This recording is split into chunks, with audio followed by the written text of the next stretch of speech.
The Committee on Environment, Land, Agriculture, and Procurement Reform calls this public hearing to order. It is now 9 a.m. on Thursday, September 7th, 2017. Present with me today is on the far right, Vice Speaker Therese Terlahi. To her left is Senator Tommy Morrison. To my left is Senator Dennis Rodriguez, and to his left is Senator Talina Nelson. Thank you for coming to join us today. The purpose of this public hearing is to receive testimony on Bill 98-34 LS, introduced by Senator Rodriguez and Senator San Agustin.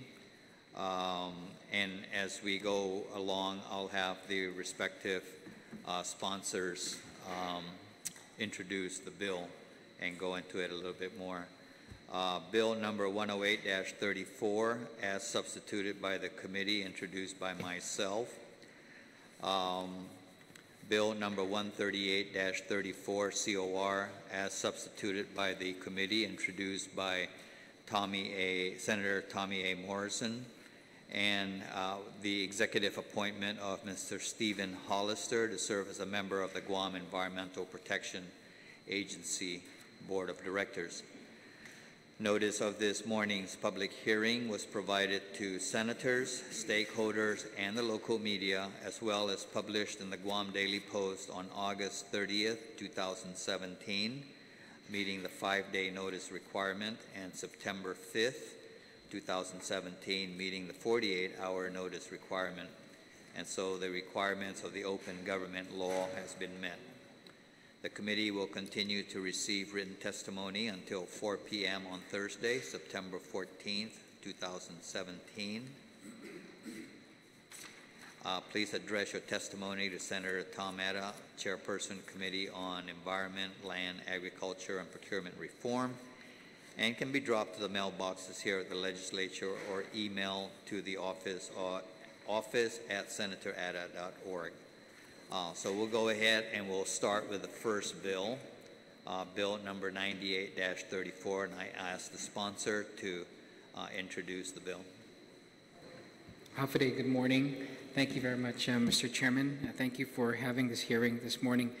Bill 98-34 is relative to authorizing the Chamorro Land Trust Commission to amend an existing license agreement to establish CLTC credit in lieu of cash payment in accordance with license agreement, and to provide that the CLTC credits established herein are assignable to a third party or parties.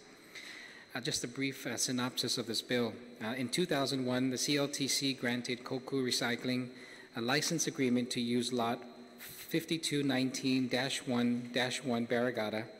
CLTC had previously requested that Koku remove metallic waste from lot 10122-15 in Dededo. Lot 10122-15, along with the order dump, was under notice of violation by the U.S. EPA. In this emergency situation, Koku sent 10 ships off island with this metallic waste. In recognition of Koku's efforts, the CLTC granted Koku credit in lieu of rental payments for lot 5219-1-1 Barrigada. The license agreement itself recognizes that Koku remove in excess of 25,000 metric tons of metallic waste, and that it will be compensated through credit against rental payments. The credit of 7.5 was agreed to in accordance with the formula set forth in the license agreement. This credit is not a tax credit, but only credit against rental payments owed by CLTC. And I say that because there was some thought in the community that this is perhaps a tax credit, but this is not a tax credit. What we're proposing here is a credit on rental payments that are owed by CLTC. And so this bill sets the legal framework to resolve this long-standing issue, and we hope to be able to get more information from this public hearing this morning. Thank you, Mr. Chairman. Thank you very much, Senator. Also, I want to recognize the presence of Senator Will Castro and Senator Mary Torres. Thank you very much. Signing up to provide testimony is Attorney Fred Horecki, Mr. Benny Bello, and Mr. Michael Borja. Director of Land Management. I also want to recognize the chairperson for the Chamorro Land Trust Commission is present with us this morning. Thank you for joining us, Pika. So if the three gentlemen will step forward. I take it you didn't want to give any testimony? Okay. All right.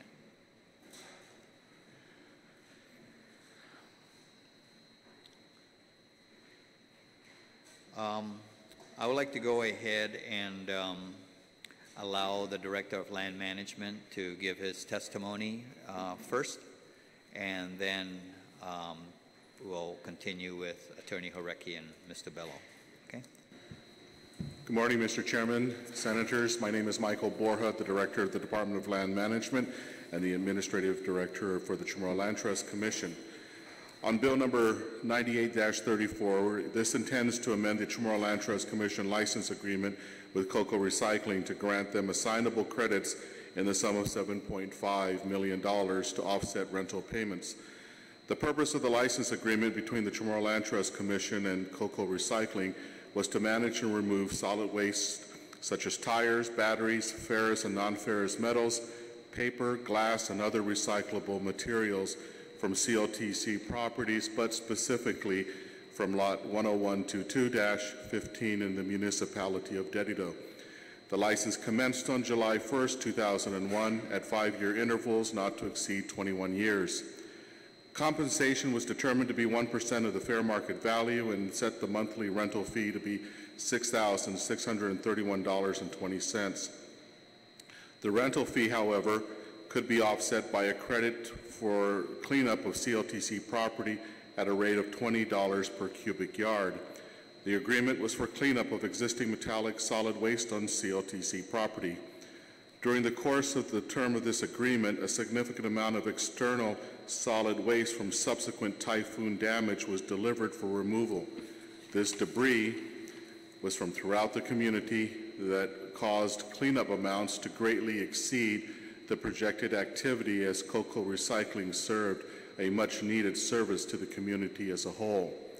While the amount of the solid waste removal and disposal service conducted by Cocoa Recycling during this period is very credible, CLTC does not possess the actual documentation for all services performed.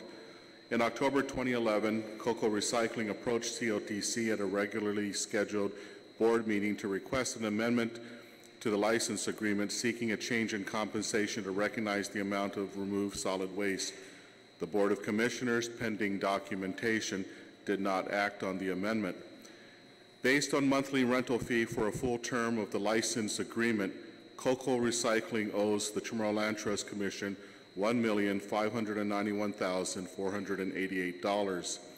This is the only amount considered acceptable as credit in exchange for rental payment as permitted in a license agreement. Regarding the balance of the credit amount requested in this bill, which is $5,908,512, CLTC does not concur that this balance be a CLTC credit nor be an assignable credit against CLTC. Should the remaining balance be an assignable credit against CLTC, it would render the trust without possible income for more than 10 years. We request the bill be modified to reflect this. Thank you. Thank you very much. Attorney Horecki? My name is Frederick Horecki, and it's my pleasure to testify today as attorney for Cocoa Recycling. Cocoa is the licensee under a Chamorro Land Trust Commission license agreement. We are testifying today in support of Bill 9834. The president and principal of Cocoa is Benny Bello. We would like to thank the sponsors, Senators Rodriguez and San Augustin, and Chairman Atta for their work on this matter. This bill will enable Cocoa and the CLTC to complete the project contemplated under the license agreement by providing the proper legal framework. The bill provides a vehicle by which Cocoa can be compensated for the 50,000 tons of metallic waste, tires, and other green waste that it removed from the for the CLTC from Dededo Lot 10122-15. Since 2010, successive directors of the CLTC have agreed that COCO is entitled to compensation provided in this bill and to the necessary amendments to the license agreement. Mr. Borja has testified in favor of most of the bill, the only exception perhaps being all of the compensation as rental income. We are before you today because Mr. Borja had requested that we seek legislation to authorize the Chamorro Land Trust to enter into this agreement. And the bill would not mandate that the Commission do so, but would authorize it to work within the parameters of the bill. As to the background, you've heard some of that today. The basic point I'd want to make is that there is no doubt whatsoever that COCO Recycling is entitled to $7.5 million worth of credit. That sounds like a large amount, but if you look at the license agreement in the history, it's absolutely clear that it did the work that was agreed to and that it was the CLTC that established both the amount of credit, $7.5 million, and the method for determining that credit. This work took a period of over 6 years, from 2000 to 2006. And in 2006, the director of the CLTC at that time, Tom Elliott, confirmed that COCO had substantially completed all of the required work. As a result, the CLTC was then able to lease out that Dededo lot and incur revenue from that lot.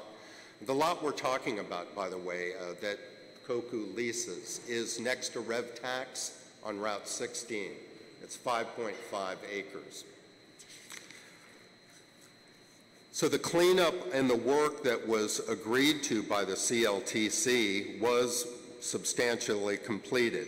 Basically, the CLTC said, if you do this work on the Dededo lot, we will give you rental credit for the Barragata lot.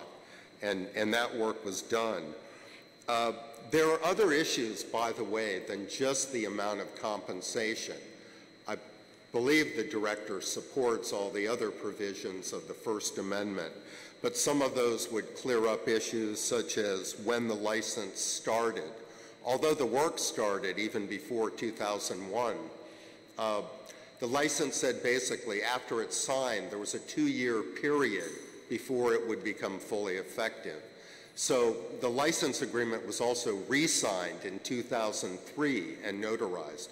One of the things the First Amendment would do is clarify when the license started. It's clear under the license that 25,000 tons of metallic waste had already been completed when the license was signed in 2001. The license agreement said, and I'm quoting, as licensee has been providing cleanup services for the Dededo lot, the CLTC shall accept as credit all metallic waste removed from lot 10122-15 Dededo to date, which has been determined and agreed to be in excess of 25,000 tons.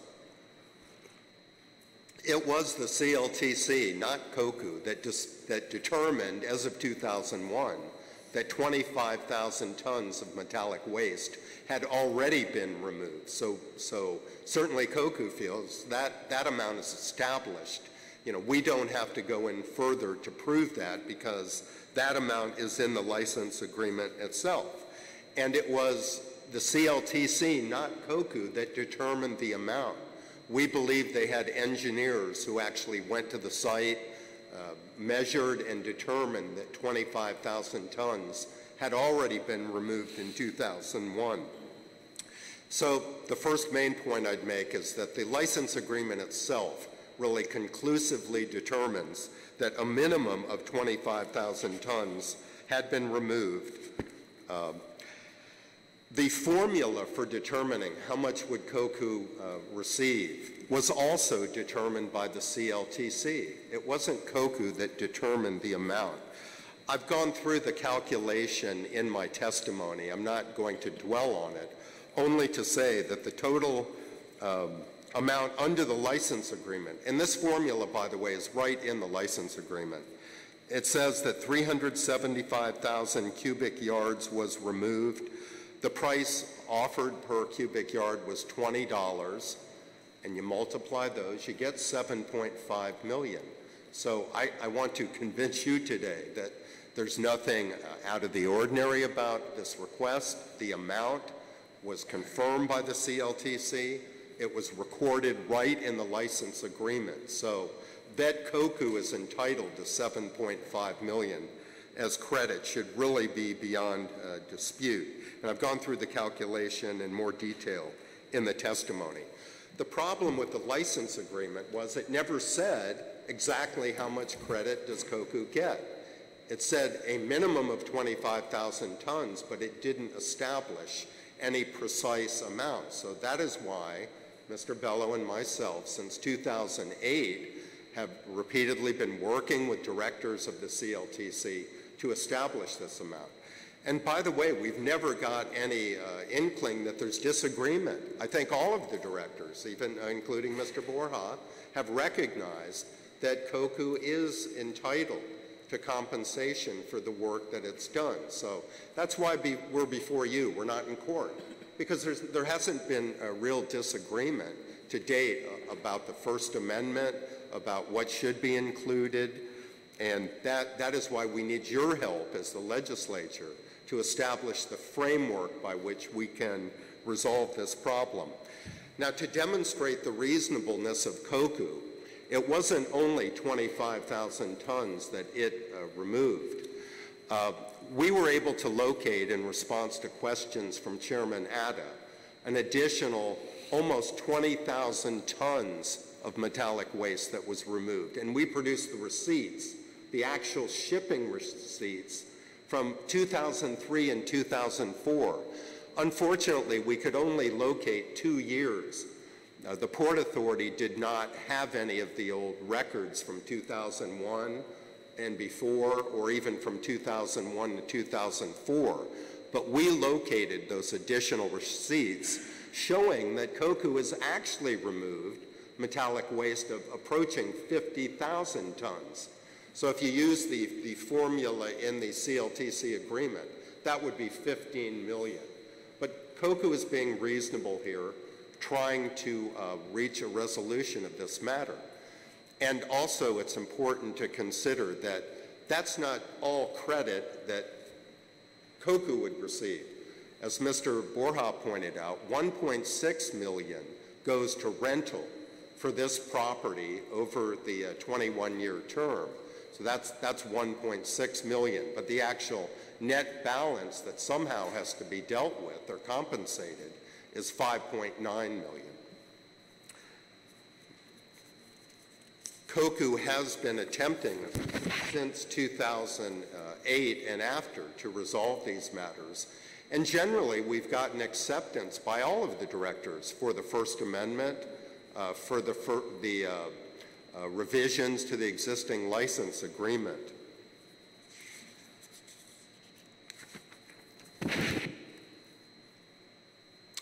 As I pointed out, there are other issues in the license agreement that need to be resolved other than just the credit issue, and those are all listed in the bill. One is, again, when does the license agreement start? There was a lot of ambiguity because of the later signing and notarization of the license agreement in 2003. We're requesting that the license begin in 2005. And that was agreed to by former Director Monty Mofnas, Chairman Oscar Calvo, and others over the year. We've been negotiating this for a long time. Other amendments would involve the use of the property. It would expand the use from not only recycling, but to some other aspects, lay down yard, perhaps area to dispose of green waste, because over the intervening years, other plants have been dealing with recycling. So the amendment would also expand the activities that could be done. There are also insurance requirements included. And again, these amendments have all been agreed to pretty much, including Director Borja.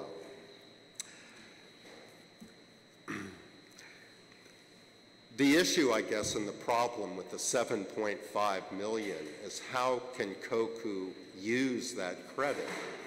If it only extends to the existing lease agreement, that's 1.6 million over 21 years. How about the remaining 5.9 million worth of work?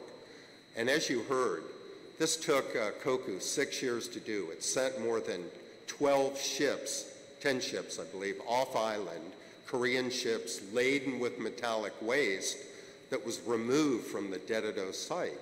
There has to be a way to fully compensate COCU for the work that it did. And this was for the benefit of Guam, not just COCU. The people benefited by having that waste shipped off island. CLTC benefited. So there's really a need to find some way to deal with this credit issue and how COCU can be compensated.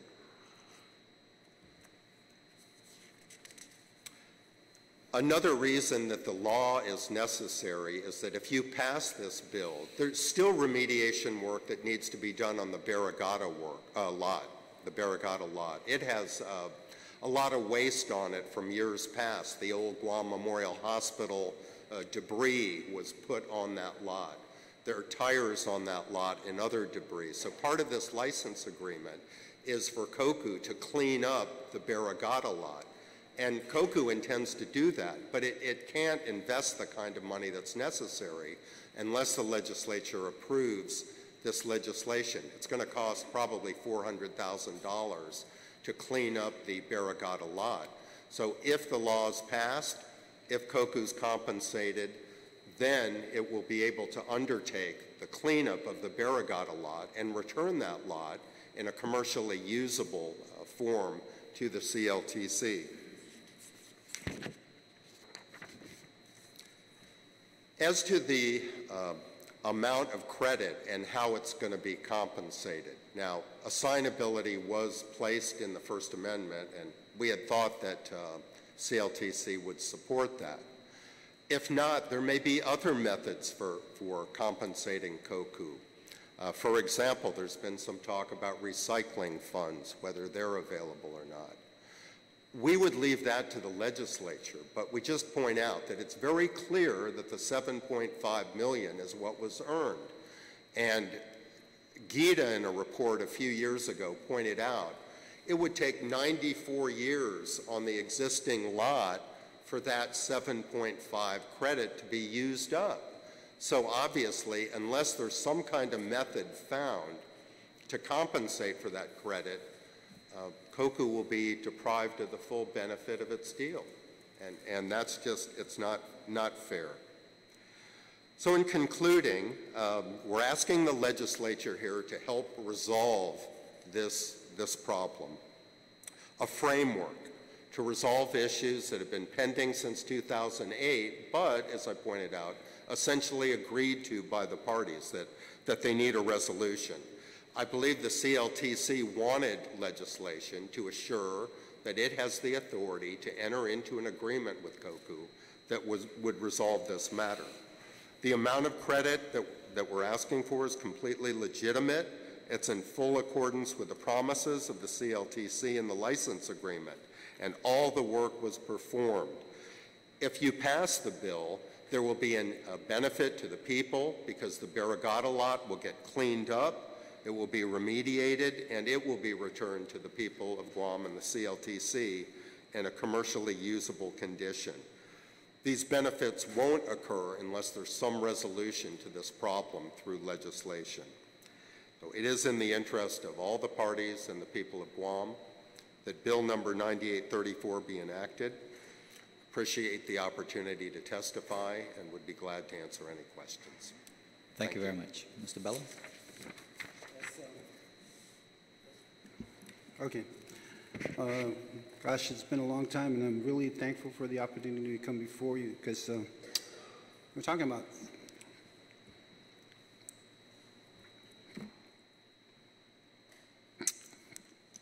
anyway. My name is Benny Beneventi Bell. I am the principal owner of Cocoa Recycling. Please let me extend to you, the chairman, a very sincere and heartfelt merci for having this opportunity to come before you today. Senator Rodriguez, wow, I didn't know I was going to react this way. But anyway, it's been a 15-year journey, and it's been not without a lot of hardship and sacrifice that I'm here today. So, along with my testimony, I'm looking forward, and just like what Fred said, is the opportunity to at least bring this stuff so you guys have an understanding of what really truly happened here, okay? On the morning of Super Typhoon Paka, which was around the backdrop of what's happening here, there was a lot of damage and a lot of things that were happening, and you know, there were over 10,000 buildings sustained damage, and with almost 60% of the houses and homes on the island reporting major damage. You know, there's a lot of people, over 5,000 people that were homeless. And it also made me remember of the time back when we were hit Typhoon Karen. I don't know if you're young enough to remember that, but it was overwhelming. But, you know, our people were resilient. We got up and we went out and did what we could. And FEMA came to help us as well. And I remember way back even Karen, you know, the federal government helped us. They gave us soup and stuff.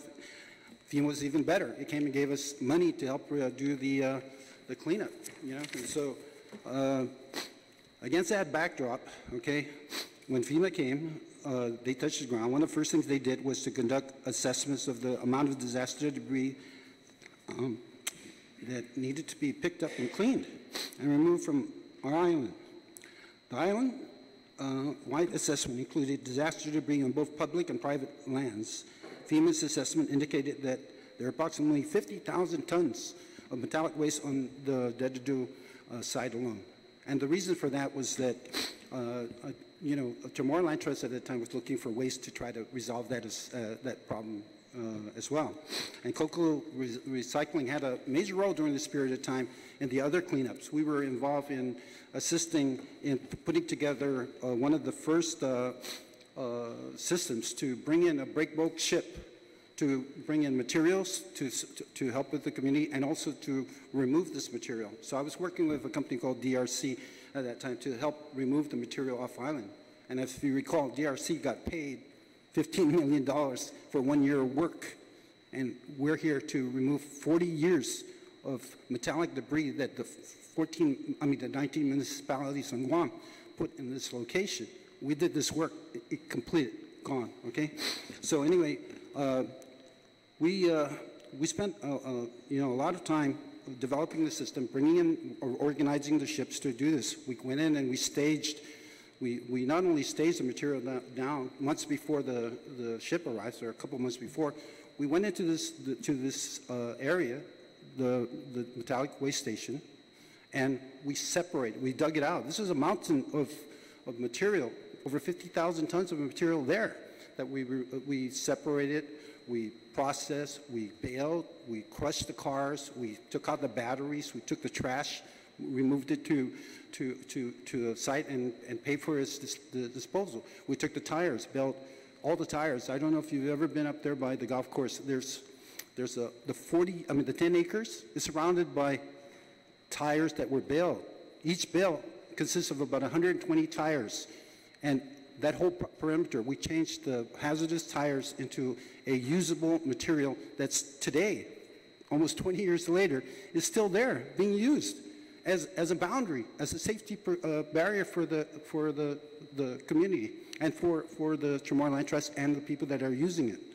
Okay, and you know, loading the ships is very dangerous, and we're very lucky during that period of time.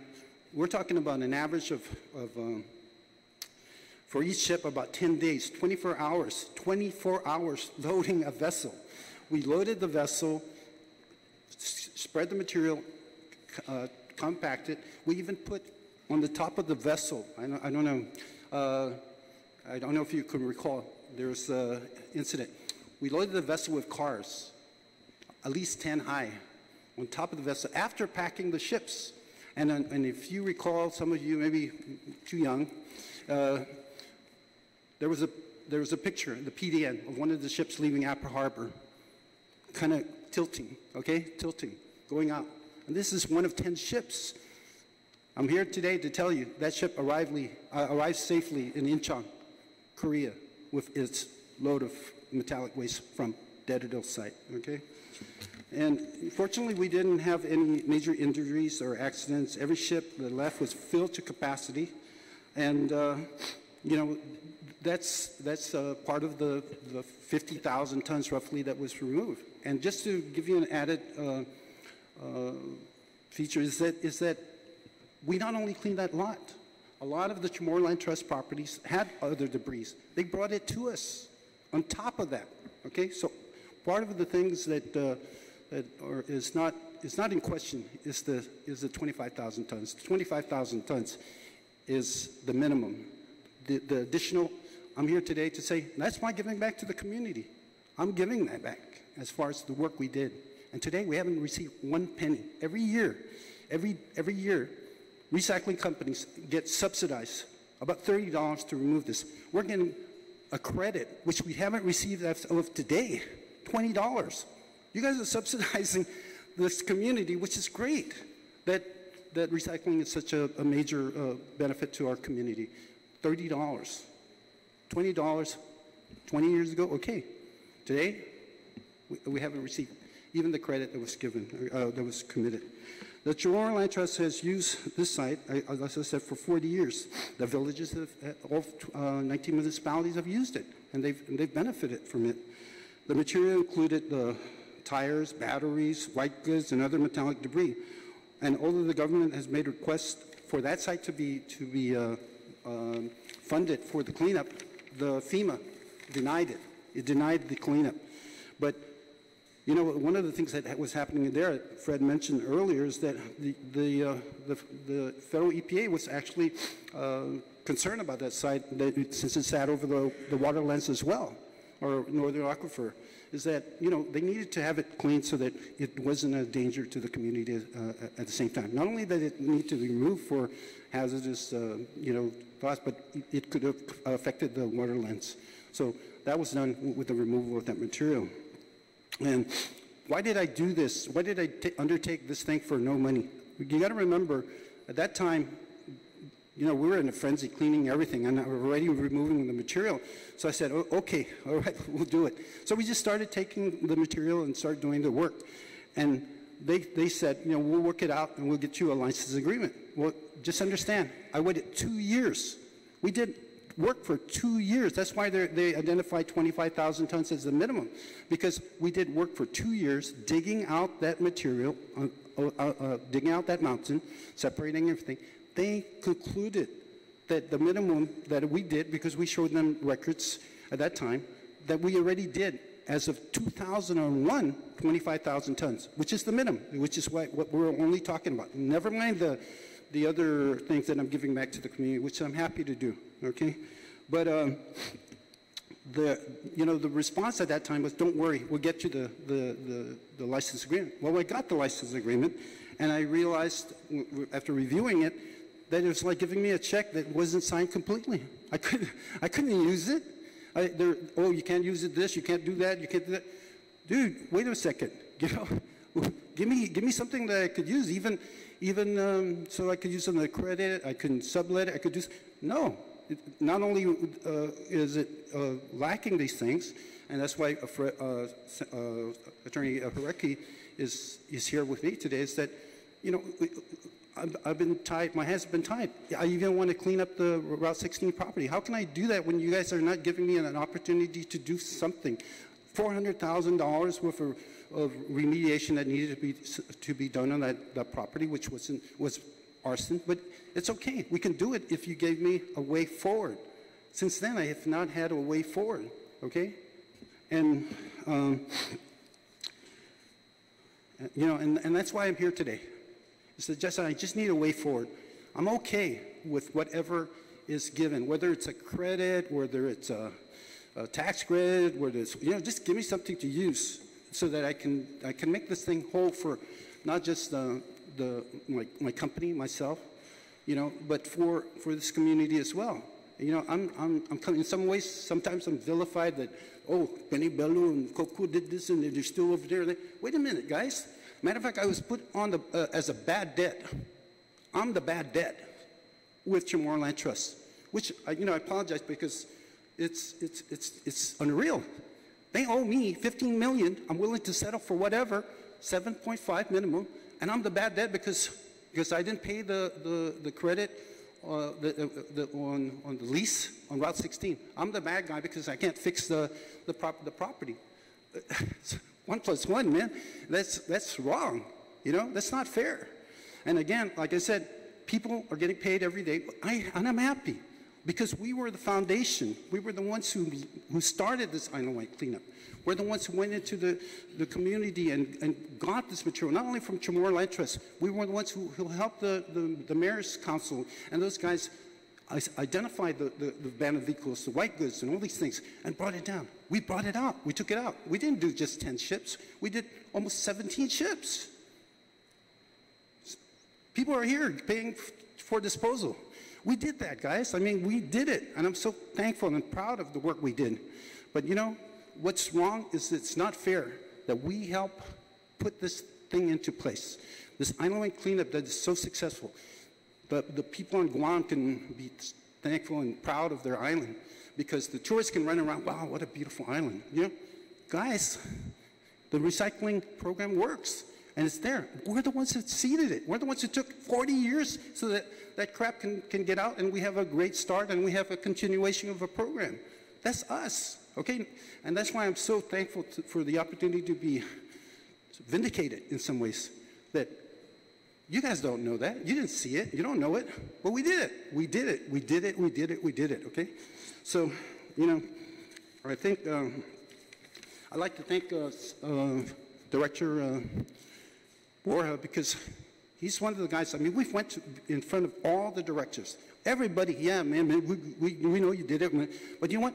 Nobody really stepped up and said, hey, we don't have the ability to pay you, dude, you know, which is okay. And that's what Mr. Borja finally said. It's like, can you go in front of the legislature and tell these guys your story? Because it's not only Chamorro Land Trust's problem. It's the island's problem. We help collect this stuff for the community. So Chamorro Land Trust shouldn't be burdened with the whole thing. And number one, we shouldn't be burdened. Number two, we don't have the money. And I said, and not even the money, the credit. We don't have the ability. Our hands are tied. The legislature is going to, you know, hammer us for different things. And so okay. So that's why we're here today. And thank you, you know, Mr. Borja, for giving us this new road. Guys, 12 years, this is the first time that somebody told us to come here. And then that's what we've done. And you know what? I'm okay. And in closing, I'd like to tell you, you know, earlier this year, I had a diagnosis of cancer, stage 3. I'm okay. I'm okay with this whole thing. But it's not right if I leave this place the way it is. I just need closure. I need a way to resolve this stuff so I can finish my job. And you guys understand why I'm here. It's not to ask for compensation. I don't really care. I'm not gonna take it with me, okay?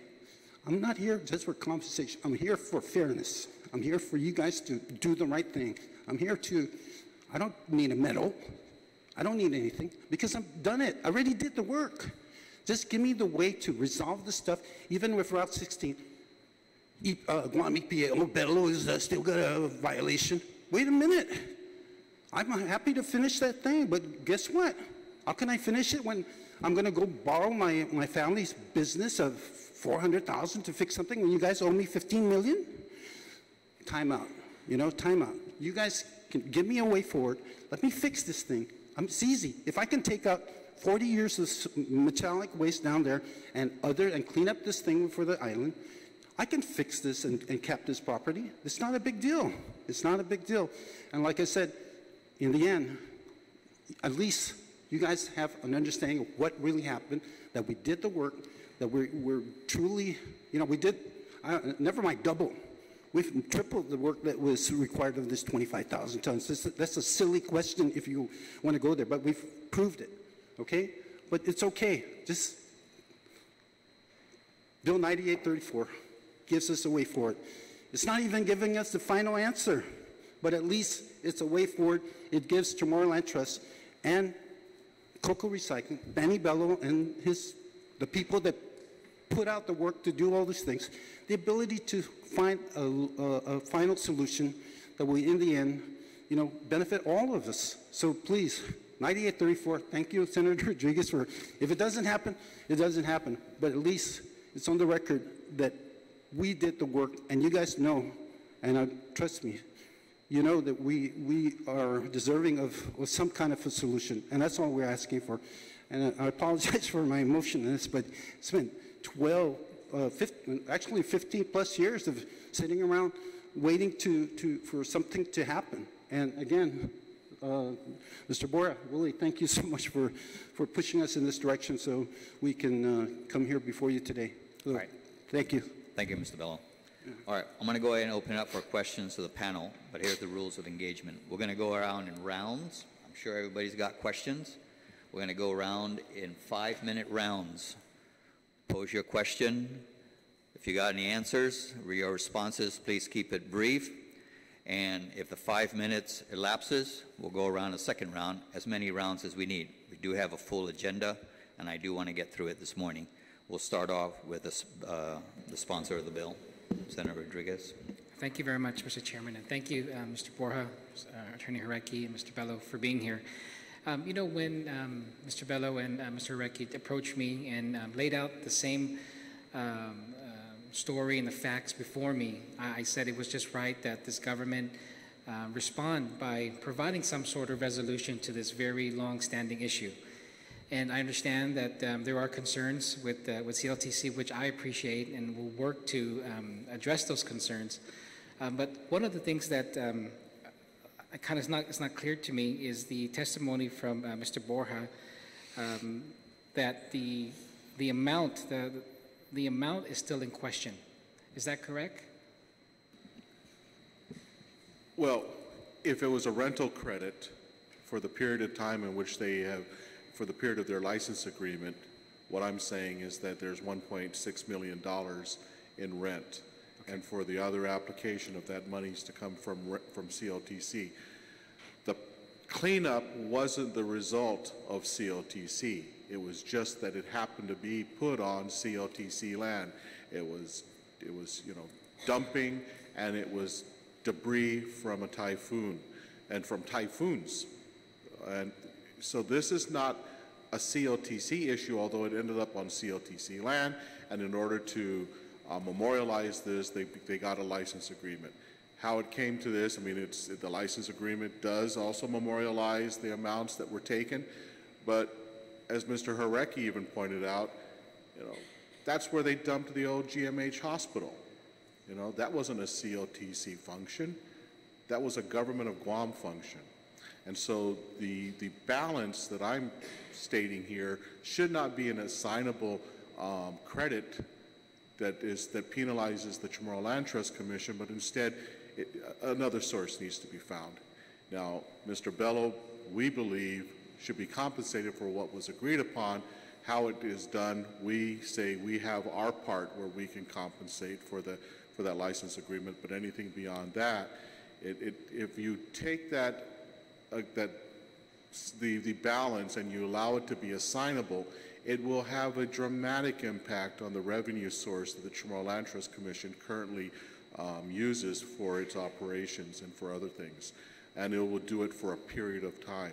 And that's the concern that we have when you allow it to be an assignable credit. We're not denying that it should be paid, but we're just saying, please find another source. Great. Thank you for that. And I agree and I respect the CLT's position on that, that really it's not a burden solely to be absorbed by the CLTC. I think we heard very clearly this morning that the debris that were shipped off island by Mr. Bello is really an island-wide community. It was a community problem, and that's why in working with the chairman of the committee, we're going to find a way to resolve this. You know, and I hear you on what the CLT is acknowledging is your responsibility, but we just have to find a way, you know, whether it's working through other sources, we just have to find a way to put closure to this. And so I thank you very much for your participation on this. Thank you, Mr. Chairman. Thank you very much. Senator Morrison? All right. Senator Vice Speaker Terlahi? Thank you, Mr. Chair. Thank you all for your testimony. Mr. Bello, it's clear from the testimony nobody has any doubt that you did this work, and it appears that the work was done very well, so thank you for that. But I do have so many questions. I actually can't believe what I'm hearing here, that this, it's so obviously way beyond the authority of the Chamorro Land Trust to commit to $7.5 million or you know, like an unlimited amount of waste pickup, I think. And like you described, there's another company there are other companies that are being paid because they have agreements to be paid by, you know, either the recycling fund, EPA, whoever. But I can't imagine that it's within the Chamorro Land Trust's authority to create some kind of agreement like this. But so I see your license, and you're calculating that the period of the license is only for 5 years. And Mr. Harecki describes many amendments, so I haven't been able to review all of these amendments, but how many years? It's since 2001? Yeah, I guess you described the many years that you've been waiting for this, but still, I mean, the license is very clear. We're talking about $6,000 a month, is that correct? That was anticipated in credit by the CLTC, and how we get a debt way, way beyond that, it's really a tragedy. And I feel for you, and but I still want, I mean, I guess this has also been during periods before you were the chairperson, I mean the director, Mr. Borja, is that correct? I'm sorry, what was that question? Does this encompass periods where you were not the director of the Department of Land Management? It encompasses a period in when I was a commissioner for the Chamorro Land Trust Commission, and we heard Mr. Bello and Mr. Harecki come to the commission to speak about this. Action was never taken. When I became the director of land management of the Chamorro Land Trust Commission, again, they approached me and I told them, we need to seek legislation for this. There's no way I can obligate these kinds of funds. Way before this, when the bill that was incurred reached the $1 million mark, the maximum extent according to your lease or your license, was this brought to your attention? Well, no, when this lease was executed, that was already a given back in 2001. What was a given? Well, as the lease wrote, that they had already done 25,000 tons of waste removal, and that was the acknowledgement in the initial license agreement. And is that the equivalent then of the that's what 5 comes out years at $6,000 a month? Well, that's what comes out to $7.5 million. See? That's what I heard Mr. Harecki say, but I couldn't believe it. Right. So that's how they came up with that determination. And then the rental was based on the fair market value of the property, and that's how they determined that monthly rental that would be applied. Do you think that Chamorro Land Trust has authority to contract for waste removal for the government of Guam? Well, today, this is not the way we would do this. Did the Chamorro Land... But this is an agreement that's already in existence. Did the Chamorro Land Trust agree that the the debris from the OGMH be put, was this put into the Dedido lot or the Barragata lot? Where are you saying that this was dumped? That waste was in the Barragata lot, but that was the leased land. And then they were going to remediate that, but in the meantime, they were going to clear this Dedido lot Right, as the process and use that But Barragata who lot. agreed that the debris from the old Guam Memorial Hospital be moved to Barragata, which now is still pending Well, it cleanup? wasn't the Chamorro Land Trust. That's been there. In Barragata? When they tore the hospital down, Yes. that's where it got moved. Just so you know, that Before stuff the was before, license? that was before we got the property. Okay. It was moved there by the All right, powers that's to what I be. wanted to know. Okay. Okay? All right. We had nothing to do so with this that. agreement purports to agree that we're going to pay, or allow a credit for $6,000 a month, but really in the start, everybody might have agreed that we owed $7.5 million from the start, and everything that you collect from then on, plus the cleanup of the Barragata It's not from the lot. start. It was, we started this with the commitment from Chamorro Land Trust that we do the cleanup. We started the project based on the good faith commitment that they would provide Before us you a had way a for. license. Okay, thank you. Before we We'll- got the We'll license. pick up on that on the next round. Okay, okay. All right, Senator Nelson? Thank you, Mr. Chair. Good morning, Mr. Bello, Mr. Harecki, and Mr. Borja. I do have some questions. I don't know if there's an EPA representative here, but Mr. Harecki, from what I got from your testimony,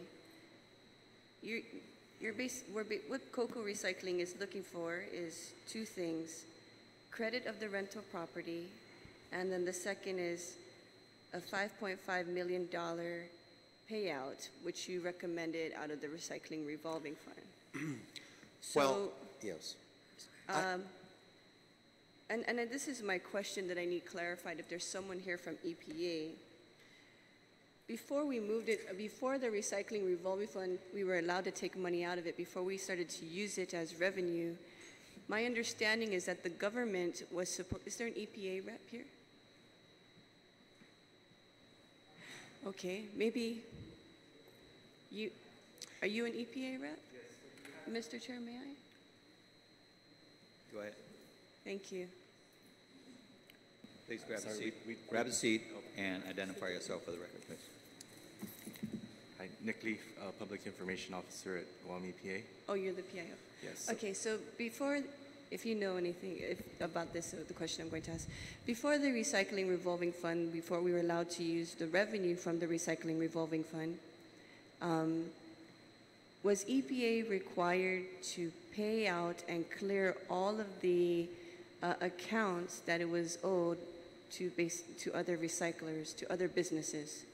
Well, in that regard, we'd have to defer to our Aaron Land administrator, who's not present today. But if we're able to provide that answer, I could provide it at a later date. Okay. It's okay. All right. And then I'm a little bit confused because I'm looking at the license and Mr. Borja, I heard it several times that Mr. Harecki testified and Mr. Bello thanked you for their support, but why is it that the legislature needs to be involved in this licensing that is clearly a Chamorro Land Trust license? You're talking about having to appropriate money out of our funds. I can't do that directly without your authorization. It looks like they're looking to make an amendment to the license. And that amendment? Was for the oh, well, I can't remember what the amendment was for. But no, I mean, still, it was the process still required money to be paid to them. I can't just take money out of our account and pay them. The legislature has to give that authorization for this appropriation if it's that's what it needs to be done. And if this was a project done in 2001 to 2006, how did the government not give Cocoa Recycling what was due to them? Why has it taken so long for you to come before the legislature. I think this case that you've been trying to do, Mr. Harecki, was since 2010. Why are we waiting 7 years, 10 years even, if we go back to the date that the project was done? Why are we waiting so long to, where's the gap here, is what I'm saying. If the government agencies made an agreement with Mr. Bello, why are we waiting till now to make this agreement, and where are the other agencies that made this agreement with him? Well, this license agreement, there were only two parties, the Chamorro Land Trust Commission and the cocoa recycling. It was initiated in 2000, or executed in 2001. So we're trying to close off this license agreement. And the part that's pending is the final payment. Like I said, if it was to be a rent credit, the maximum amount of rent credit we can give is $1.6 million. The other amounts, you know, Chamorro Land Trust does not believe that it is solely their responsibility, although the license agreement reads that. Okay, Mr. Bello, in a conversation that I had with you earlier in the month, you said that EPA and DPW were also part of this cleanup in the agreement. So I'm wondering, do you have receipts showing how much you shipped out? Do you have documentation showing? Go ahead, Mr. Senator Nelson, if I could answer that, yes. Chairman Atta had sent a list of questions to us, and he asked for export receipts showing the amount of tonnage that was actually shipped out by COCU. And as I said, we went to the Port Authority. They had no records.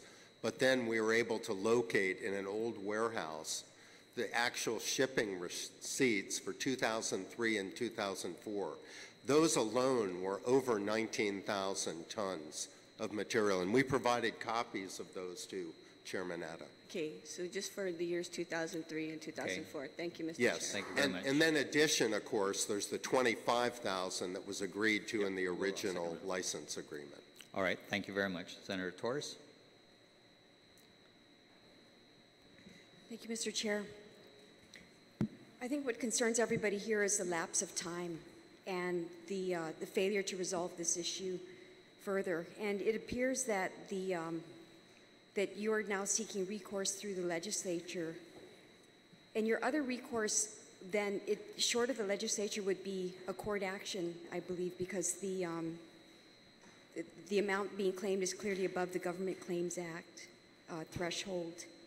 And but I want to ask you, Mr. Harecki, I think what concerns, at least for myself here, is the lapse of time. And is the statute of limitations for a claim of this nature a factor that we should be aware of? Or can you discuss that a little bit? You know, our perception is no one from the Chamorro Land Trust Commission has ever told us that they disagreed with our position or that they would not provide compensation. So going back to 2010, as I indicated, we met with Chairman Monty Mofness at that time, and or CLTC Director Mofness and Chairman Oscar Calvo. I presented the First Amendment to them, and they agreed to all of it. Now, I believe at that time it may not have included an assignability provision, but every other provision was agreed to. The amount of the credit, stating when the agreement would begin, adding, expanding what could be done on the property, those were all agreed to. And the same response when we met with Director Borja in 2015.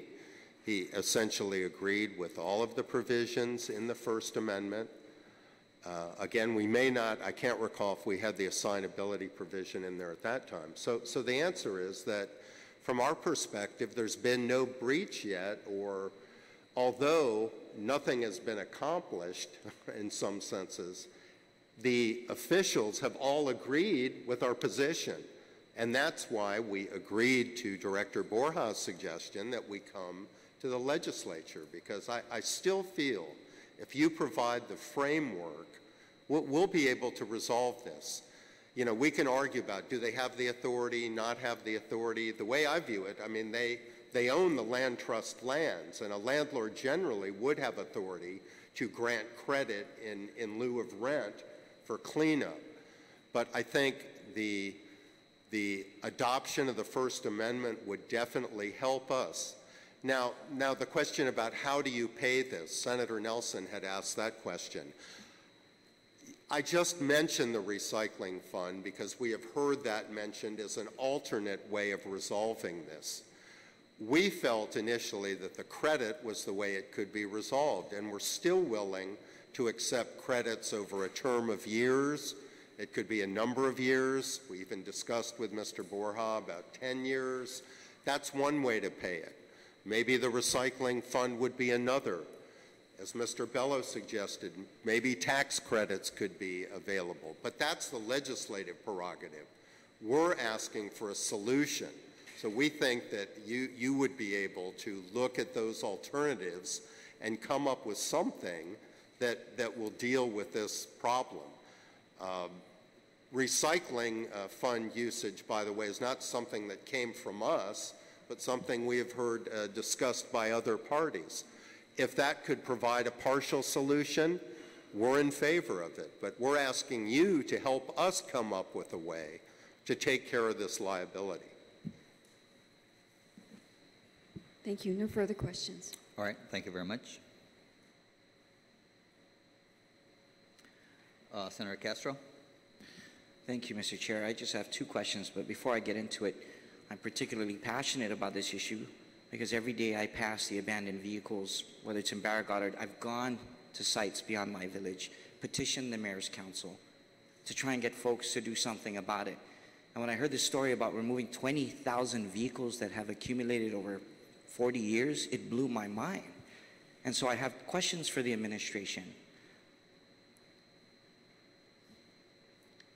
I heard very clearly from the director that this is a position that the Chamorro Land Trust is not willing to endorse in terms of granting credit in lieu of monies owed. And I had to step out of my chair and ask the author if it's also a cash remittance, and it's not. So my question is, if the CLTC is not willing to do that, what recommendations can come from the administration?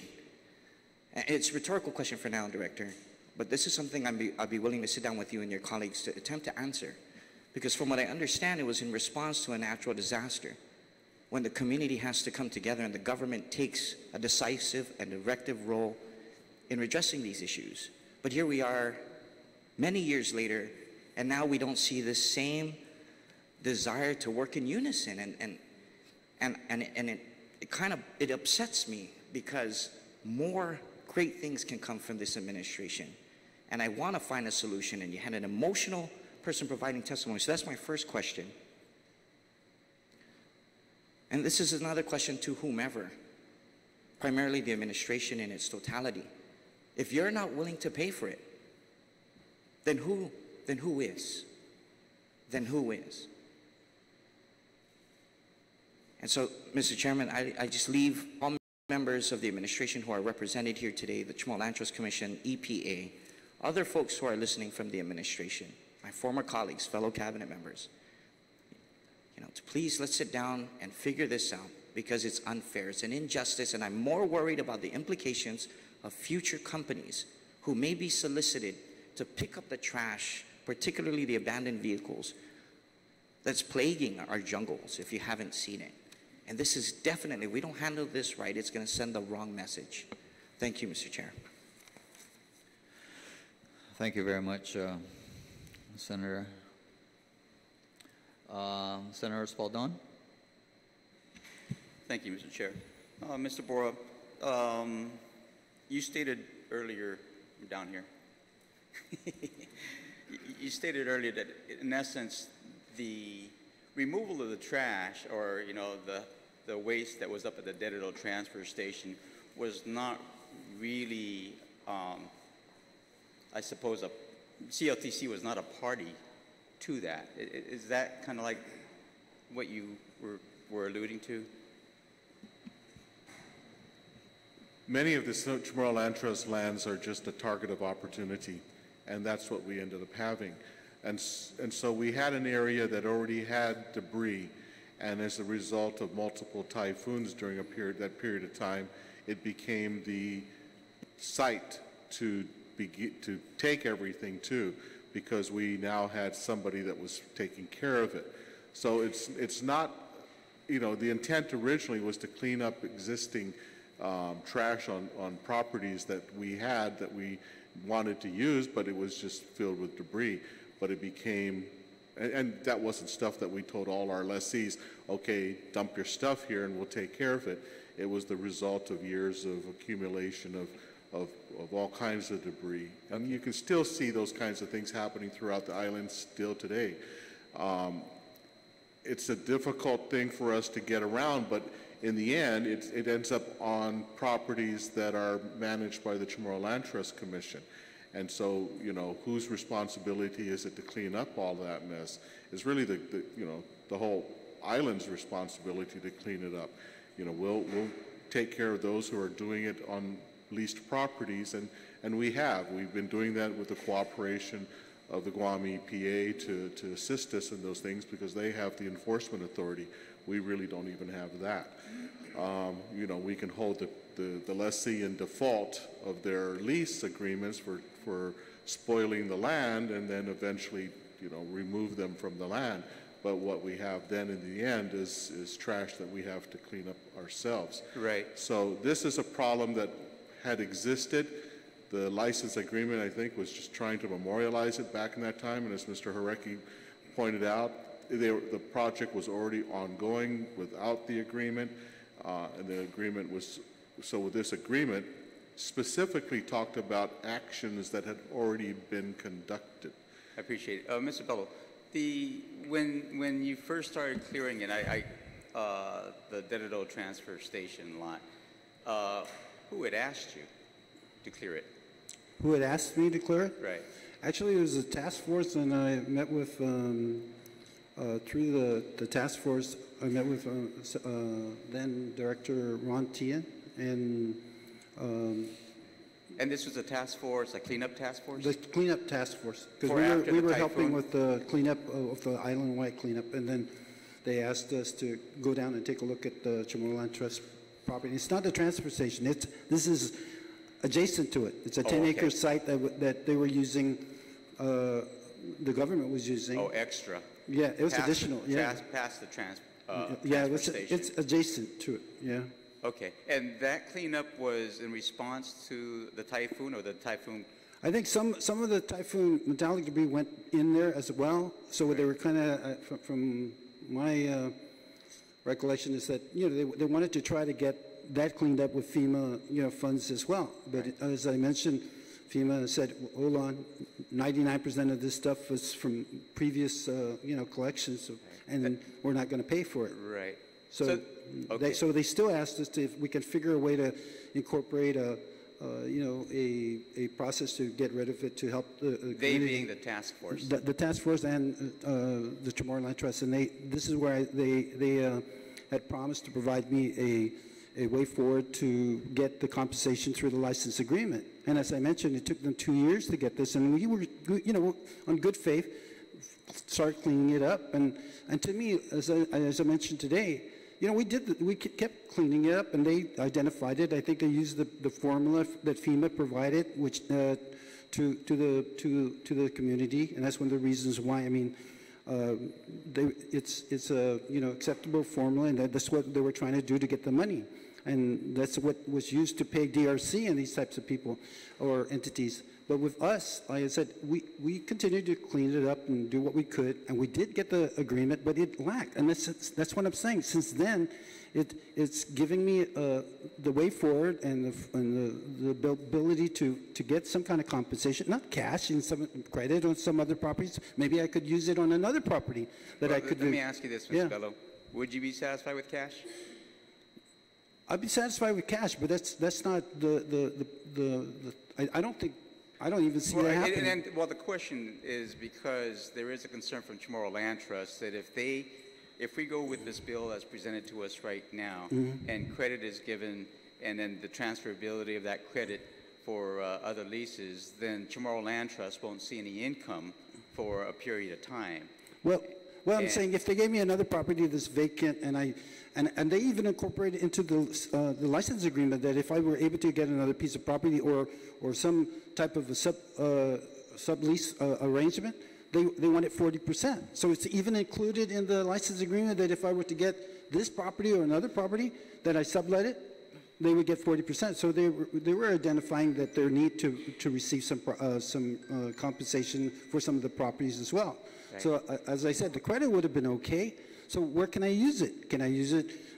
I can't use the whole thing on the current lease that they gave me. It's only 1.6 or something. Well, and that's why I'm trying to get Thank to you. the point. We'll continue on the next round, please. Yeah. Thank you, Mr. Chair. Okay. All right. Senator Lee. Thank you, Mr. Chair. And thank you, Mr. Bello and Attorney Hirecki and Mr. Borja for joining us this morning. It's my and I also want to thank you so much for the service that you provided through Cocoa Recycling to help us. And it's my understanding that this is an issue from the past administration that's been brought forward, and we're having to deal with it now. My question, and maybe Attorney Hirecki, you might be able to answer this, or Mr. Borja, are CLTC land rental credits common? I mean, is this kind of practice common in other, or has it been used in other similar agreements? Not that I'm aware of, no. So this would be a precedent-setting measure. Correct. Maybe you could help to enlighten the committee and myself. What are the typical procedures or rules and regulations regarding these kinds of land credits? Well, the license agreements, for example, the enabling legislation that created the Chamorro Land Trust Commission allows for license agreements for particular events and particular things, community-related events and things. Otherwise, it would have to be a lease. It wasn't until recently, a couple of years ago, that we actually had the Chamorro Land Trust Commission's rules and regulations for commercial use of lands formally adopted, and those spell out the ways to go about doing those kinds of leases and how to come about the compensation. This was sort of an in-kind service. We'll waive your rental. We'll come up with a rental amount. We'll waive it for the work you've done, and move on. I don't know how it was totally thought through, and at the time, they had to be aware what the total amounts were if they did the calculations and where it was going to come from. I'm merely trying to settle an issue of something that was already created. I'm not going to point fingers of something on the past. My job here is to try and find the solutions presently for things that we are responsible for. And in this case, the lessee, the licensee, Cocoa Recycling, has been asking for some kind of resolution to the matter for a period of time, ever since even when I was a commissioner on the CLTC board. And so that's why we're moving forward in this direction, because we recognize already what was written and endorsed in the license agreement. We just had to find a way to conclude it and bring it to finality. Today we have this bill that's been introduced, and so our position then is just that as much as we can do is give the credit, the rent credit for the amount of the term of the agreement, but it's tough to go anything beyond that because we just don't have that. We don't have that kind of money to do that kind of stuff. And so where it comes from, that's the reason we're coming before the legislatures to seek a resolution in some way, because we can't obligate anyone else to do this. Now, if I was able to, agree to this and the rent credits became assignable, I mean, there's nothing for him to do but turn around. He can't use it. So look for my lessees that I have, and even if he sold it at 50 cents on the dollar, it's going to be a big impact on the Chamorro Land Trust Commission for a number of years. If I was one of the Chamorro Land Trust big lessees, you bet I would jump on the chance to buy a credit for 50 cents on the dollar, because it saves me a whole lot. But it will impact us significantly, and that's the reason we have to take this position. Attorney Hiraki, do you have anything else to add, or Mr. Bello?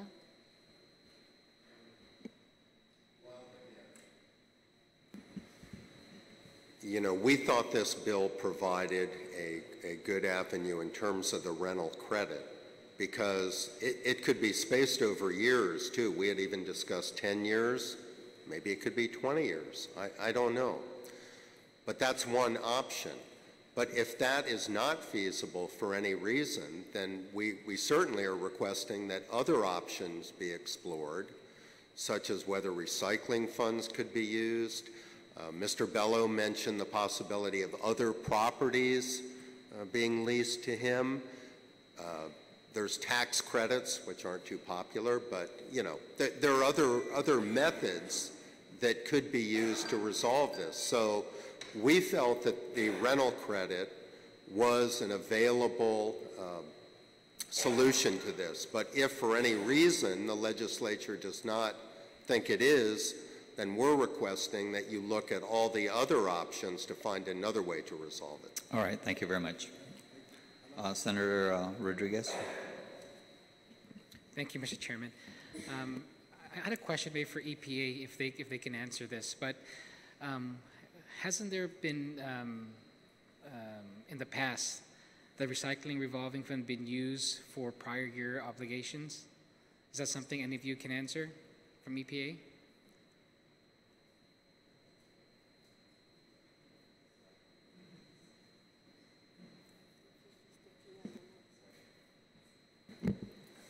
Again, we still have to defer to our Arid Land Administrator for the details about the recycling revolving fund. Okay, so if you can get that to us, because I think it's very important that, you know, it's clear that we're going to have to find some sort of hybrid solution. You know, we heard what CLTC is claiming that they're responsible for, so we're going to have to find a way. But I understand that there was there was precedent set in the past that this recycling revolving fund was used to pay prior obligations. So whether we use that or any other source is something we have to explore.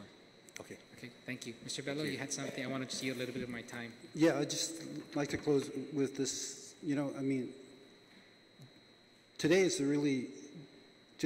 being in front of you to explain where I'm at today. Look, like I said, I take 50% off and giving it back to the community. Eventually, you know, it might be 100%. Some of you don't even believe that we did this work. I mean, I don't know, but I'm telling you today, I'm vindicated to a certain degree because we did this stuff. We did the work. We did what we needed to do for this community when it was in need of a solution, and we provided it. And at least you guys know that now if you want to turn your backs on that, that's up to you. That's your call.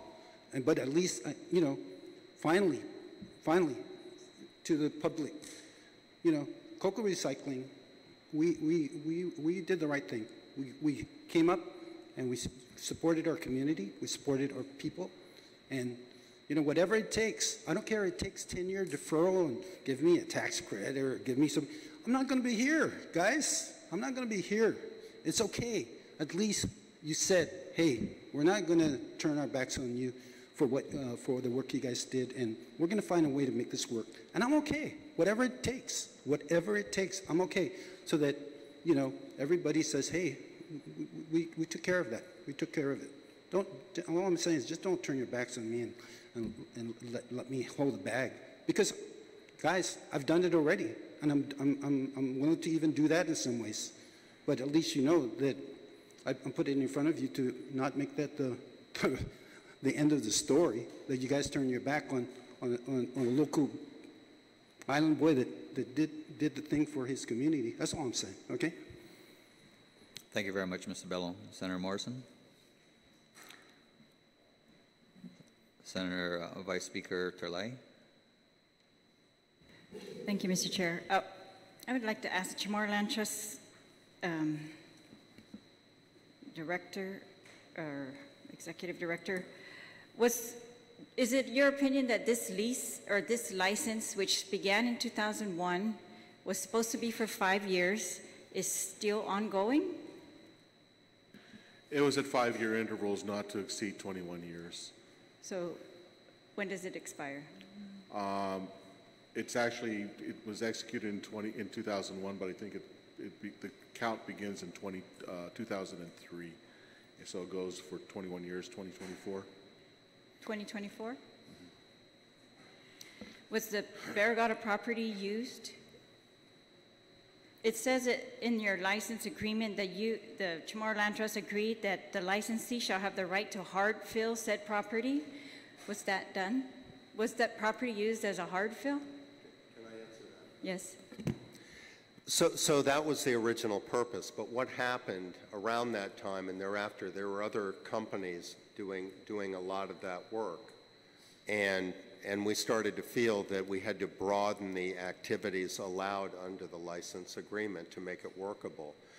As far as cleaning up the property, as Mr. Bello indicated, that's probably a $400,000 task.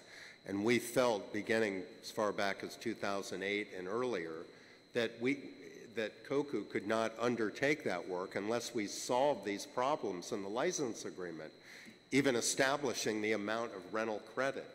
So that cleanup work, there was initial work done, by the way. Mr. Bello could attest to what steps he took. There have been studies of the property's been cleaned, we've talked about capping it off. There's been a lot of planning over the years, but until these basic issues about the license agreement are resolved, it's really not financially feasible for COCU to undertake that work. Mr. Bello? The way I'm reading this agreement, it's a very unusual one. It says that the term of the agreement is for 5 years, commencing within 2 years of the date of execution or upon completion of cleanup of the Dedido lot and the Barragata lot. So it had anticipated that the two lots would be cleaned, and then we begin our Yeah, so that's one of the, yeah, you're absolutely right, Senator. That's one of the issues we're trying to clear up with the First Amendment. It's not even clear if you read through it, when does the license start? And, you know, cleaning up the Dedido lot was completed in 2006. Maybe the license agreement should start then. But we, in our First Amendment, decided that 2005 would be the appropriate date, because it's clear it doesn't start until 2 years after it's executed at a minimum. And as I mentioned earlier, it was signed again and notarized. It wasn't notarized till 2003, and it was re-signed in 2003. So we take the date of 2005 and say that then the license should go through, I believe 2026 would be the end.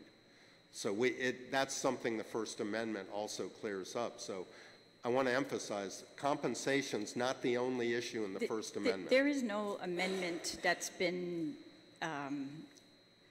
legally adopted, is that correct? There's no amendment to this license has been legally adopted. Not to date, but That's what we're trying to do with this bill, is adopt these amendments that you keep talking about. Okay, and Mr. Director, is there a, was there any liability incurred after 2006? Liability for continued collection of metallic waste or any kind of waste? I don't think so, no. I don't believe so. So all the liability was incurred either prior to the license, the $7.5 million of waste picked up prior to the license, and I'm not doubting that you picked it up. I said, I recognize that it was done. I didn't pick it up. It was there on the site, and it was brought in. I didn't have anything to do with putting it there. You did complete that work, Okay. but yeah, my issue is with really the Chamorro Land Trust. I can't see how this ever became, but anyways, but since 2006, there's been no additional incurred liability. Not that I know of. All right, thank you. All right, thank you. Senator Nelson? Thank you, Mr. Chair. So what I'm hearing is there was absolutely no monetary compensation given to COCU Recycling for the work that they did in 2001 to 2006? None yet, no, there has not been. We haven't given them any credit either, nor have we, we haven't collected anything from them as well for rent. So there's been no transactions that have occurred. We haven't written them we haven't written a credit into their total lease payments either. So since 2006, after the work that they completed, to today, they haven't received any compensation for what they did? No, because what we were supposed to do is just give them a rent credit. So no, we haven't paid. Chamorro Land Trust has not paid them. And the rent credit you say is the $1.6 million in rent credit that Chamorro Land Trust agreed to during that timeline? Well, it agreed to a rent credit equal to 25,000 tons of removal at $20 a ton. And so, then okay, so it was just a rental credit, which was the agreement if Koku Recycling would clean it up. Correct. And then the $5.5 million, Mr. Harecki, where's that coming from? Turn on your mic, turn on please. your mic, please? Thank you. The license agreement itself, of course, established that the rental credit is $7.5 million. What Mr. Borja is saying that it's $6,600 per month for 21 years, that turns out to be roughly $1.6 million. But of course, that amount was never stated in the license agreement. All that we have is that Koku is entitled to compensation for removing a minimum of 25,000 tons, which at $20 a cubic yard equals 7.5 million. So the license agreement only stated the 7.5 million, and that's the problem we've had from the beginning. It didn't even clarify what the amount of rental credit would be, other than, the minimum, but it didn't say what it actually was. There was no reference to 1.6 million, so that's a major reason that we've tried to get this First Amendment passed since the beginning to clarify exactly what is the credit that Mr. Bello's entitled to. So, Mr. Borja, since you were part of the, I think, commission back then, why did they not want to address the First Amendment? Well, there are a lot of issues as well.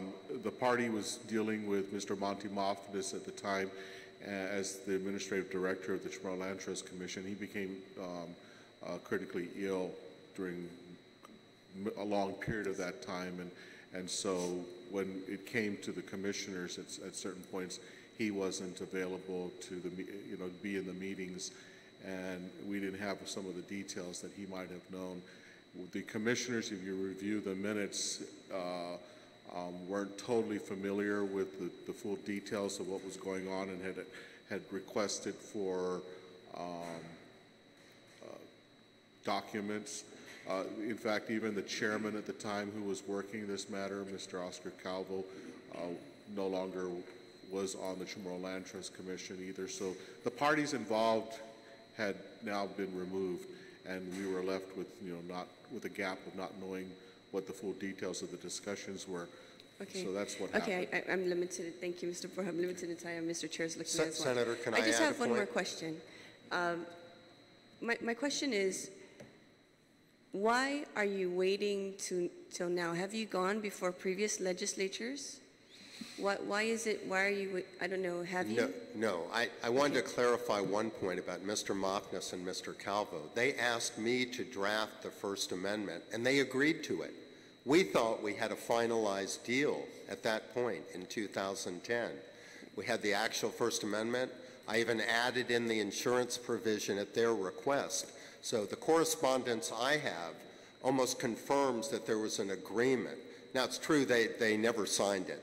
Okay. But they agreed to it. They asked me to draft it. They told me what they wanted in it. So they were amending they were making changes to the First Amendment after the work was done? Yes. Okay. The First Amendment was to clarify the existing license agreement. Correct. Okay. And why are you waiting till now? After 2010, 7 years, what is the biggest challenge that you had to wait 7 years to come before legislature? Well, thank you very much. Because we were still negotiating. We met with Mr. Borja again in 2015, and we had been corresponding back and forth with the CLTC. So we felt they were in agreement, basically, with the First Amendment, but we just needed to keep pushing it. I see. All right, Okay, thank you. Mr. Chair, I just want to... Thank you very much. If Next I can round. just close real quick. Next round, Okay. please. Senator Torres. Senator Castro. Senator Espaldon. Thank you, Mr. Chair. Actually, it seems, I think the only issue here, and somebody on the panel, please correct me, it's been established that everybody recognizes that the work was done. Everybody recognizes here also that there is an amount that is owed to Mr. Bello or the company, or Koku, right, for removing all the waste. Now it's just the issue of how do we resolve an unpaid bill? Is that, in essence, the issue before us today? And Chamorro Land Trust is now basically saying, yes, we were part of it in that it was debris that was to be removed from Chamorro Land Trust, but we can't fathom or even have the ability to pay $7.5 million, which is the minimum amount, right, that the lease called for, because if Chamorro Land Trust was stuck with this bill, it would definitely hamper Chamorro Land Trust's ability to perhaps further develop other lots in terms of fulfilling its mission. Is that fair so far, Mr. Borja? Correct. Okay, good enough. And right now, what this bill is asking is for the adoption of an amendment that was actually drafted by Attorney Jarecki, and it was drafted by Attorney Jarecki because it was at the request of Chamorro Land Trust for him to draft an amendment to the license so that compensation or some resolution could be had. So far, so good? Correct. Okay, good enough. And so now the issue, and again, the line of questioning I was going down before, well, I guess one question I do need to ask, at least Mr. Bello or Attorney Jarecki, have you ever approached EPA in terms of compensation out of the revolving fund, the recycling revolving fund? No.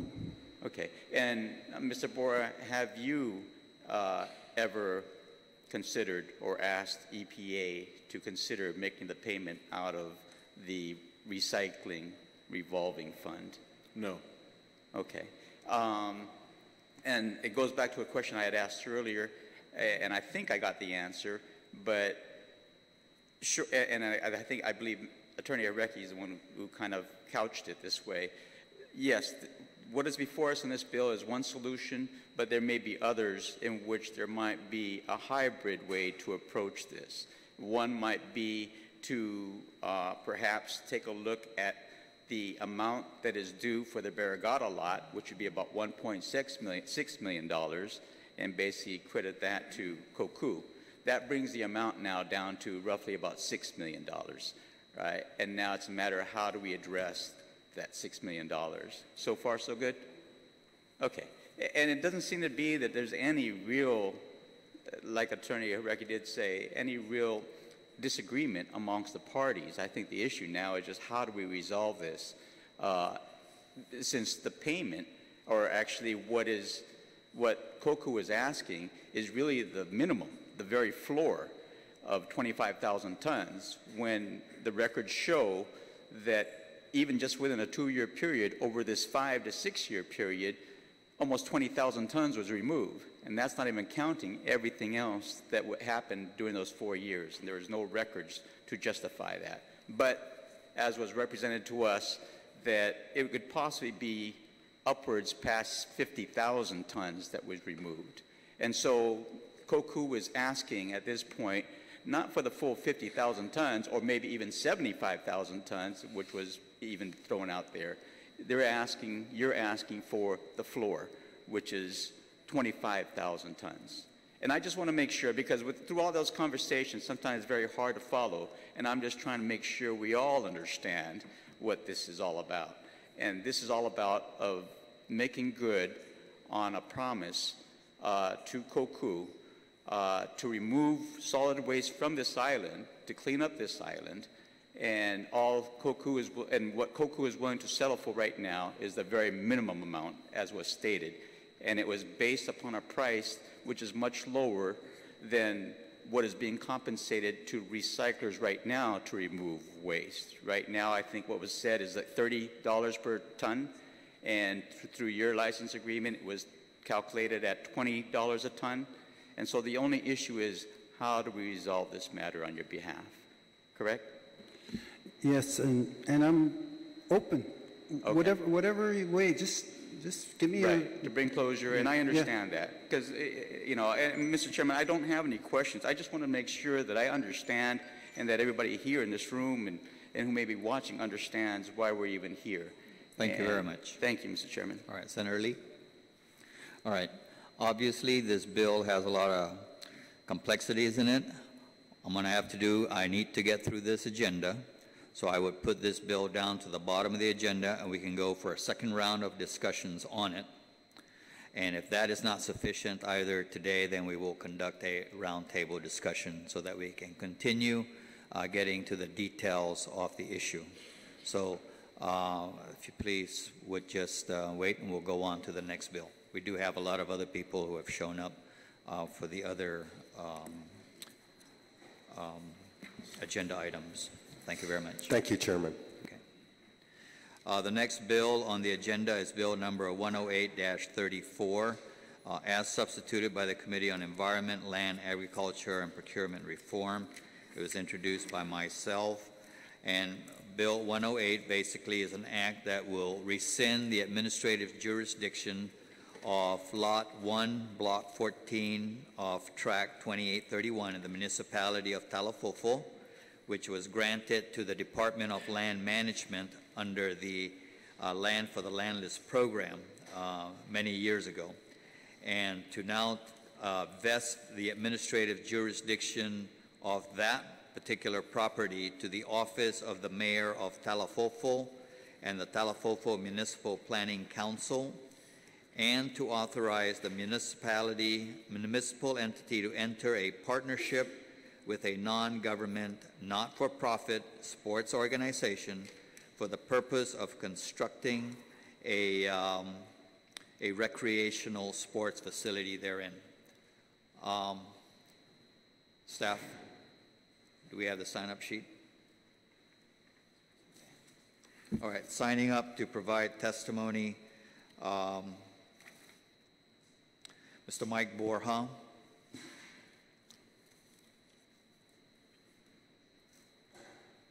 Mayor Taidigui.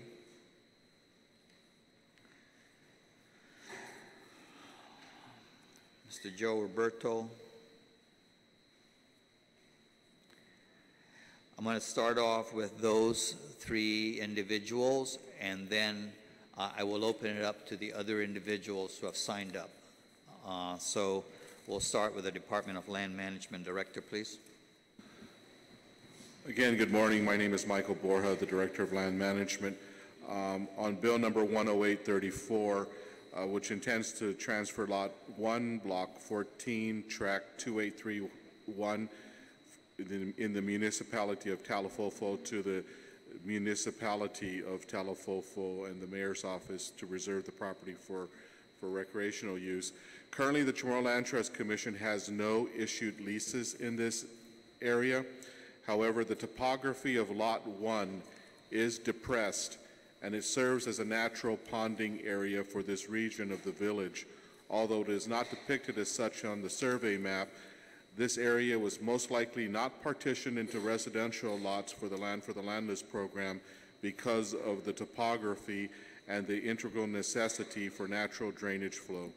Should this property be assigned to the municipality of Talafofo for development into a sport playing field, the topography of the land should not be raised or significantly altered to prevent or alter the natural drainage flow without suitable alternative to manage the drainage. Thank you. Thank you very much, Mr. Borja. Mayor Taidigui. Thank you, sir. For the record, my name is Vicente Taidigui, Mayor of Talafofo. On behalf of the residents of Talafofo, we support the intent of Bill number 108-34 100%. Bill number 108-34 empowers the Mayor's office to enter into partnership with a non-government, non-profit sport organization for the purpose of developing Lot 1, Block 14, Tract 2831 in Talafofo for sports field and other related activities. There is no financial gain for the Mayor's office. The village will gain a soccer field and will not only benefit the development of soccer players, but it will greatly benefit the school children of Talfofo. The teachers can utilize the field for physical activities since their proximity is just across the fence. The new sport facility will provide a safe place for residents of all ages to enjoy various outdoor recreation activities. It is our hope that this will lead to our residents leading healthier lifestyle and promote positive behavior amongst the youth. Mr. Chairman, Bill number 18-34 is very promising.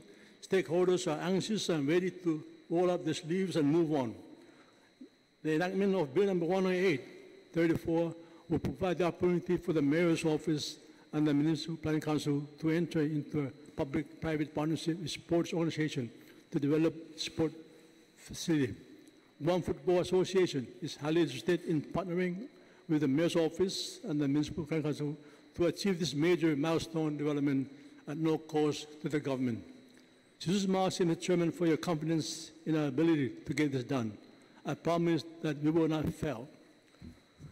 Stakeholders are intend to name the new field in memory of our fallen hero, U.S. Army Major Henry Fisher. Mr. Chairman and members of the committee, Bill number 108-34 is good for God's country. It's a dream comes true. It would be a blessing if you all co-sponsor Bill 108-34. Thank you, sir. Thank you very much, Mr. Mayor. Mr. Roberto. Hopefully, Senators, morning Vice Speaker Therese Terlahi, Chairman Ada, and everyone, all the senators. I really would like to appreciate the parents here, also Coach Pete Tovis, some of the administrators, officers of the club. This morning, I presented, you guys should have a copy of what was done. And if I could go through that, not necessarily page by page, but I have something drafted here. But it begins with you. It begins with all of you. This little girl on the front, her name is Aria Tenorio.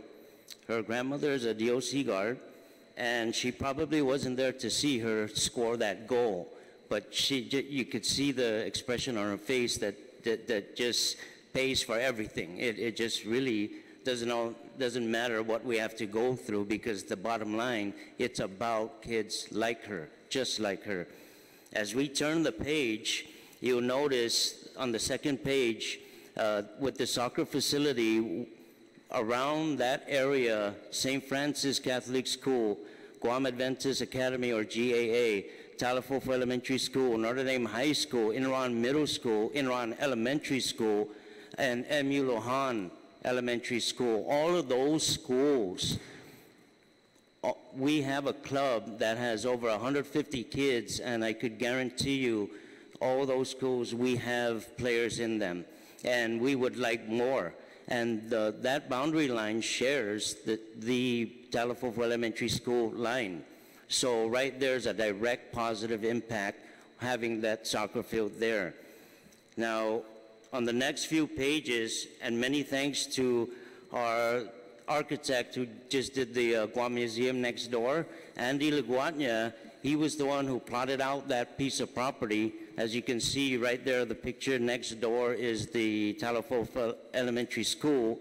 He also gave a brief or a layout of the possibilities that can happen there. An official-sized soccer field and a couple training fields, along with a 6,000 square foot facility and up to 100 parking spaces, all can fit, with an additional room for maybe even a playground the Talafofo Elementary kids can use. And throughout the day, with accessibility, if we allow it, if you guys allow it, they can also make use of the facility as well. But going on, as each page you go by, this is our 2017 spring roster. There are over 150 kids, or approximately 150 kids, with 250 plus parents, grandparents, friends, and relatives noted there who support these kids. These guys, I mean, these are very real people, very real kids. You have all the information, and I thank you in advance, by the way. These are actual numbers, email addresses. If you'd like to call them up, they are a part of the Shipyard Wolverine Soccer Club directly. And moving on, there's a page there with several people who support our club, from as young as 4-year-olds as old as 17-year-olds. These are your officers, directors of the club, and I have to mention their name, Matthews Paughton and Ajay Paughton, huge supporters of our club for the past 15 plus years. I cannot thank them enough, because a lot of Southern families have it hard enough to even get their kids to the soccer field. We try to have a soccer cleats drive, boot drive every season, because some of them cannot even afford to buy cleats. So with the Paughton family, what they've been doing season after season, year after year, paying up to $2,000 to $3,000 each season, that's about $5,000 to $6,000 every year to have us participate in soccer games. That is a very real and true blessing. And on the third to last page, we are part of a much larger organization, and which makes up about 100 plus teams between the Triple J, Robbie Weber Youth League, and the Minetgood League or Elite League.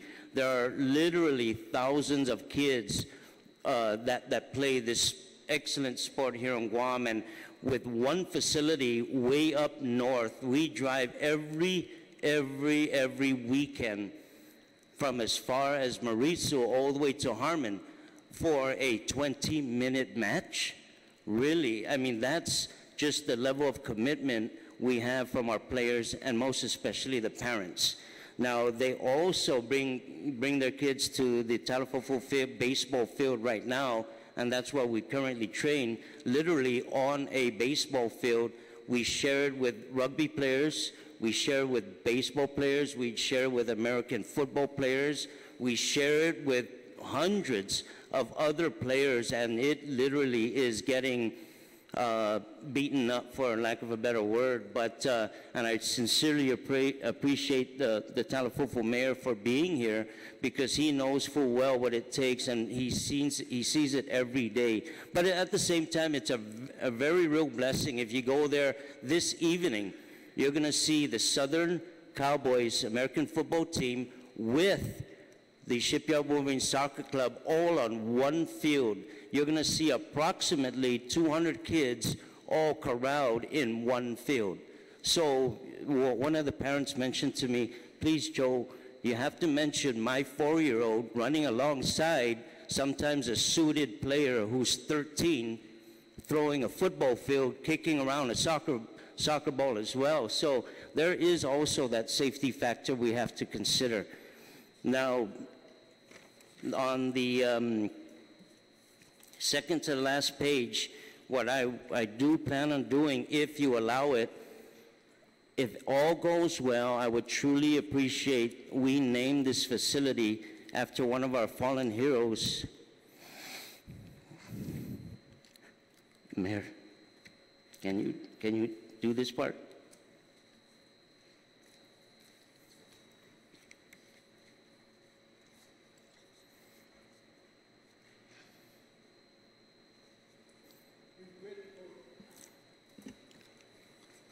After Senator Metargi, GFA President Tino Gil, with great thought, prayer, and communication with Henry's mom's Agnes Villelia, his brother Peter Fashard, and myself, we have provided their blessing.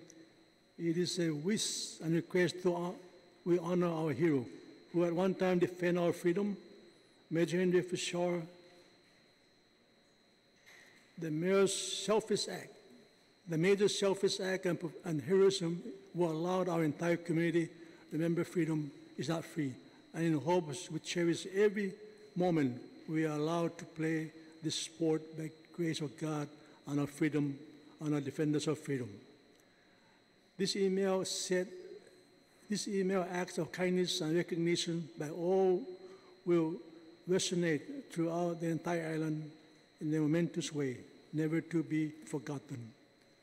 After the public hearing next week, a contact of source will still written between the Mayor's Office and the GFA to ensure the property for the sport soccer, and as mentioned during our meeting this past Tuesday.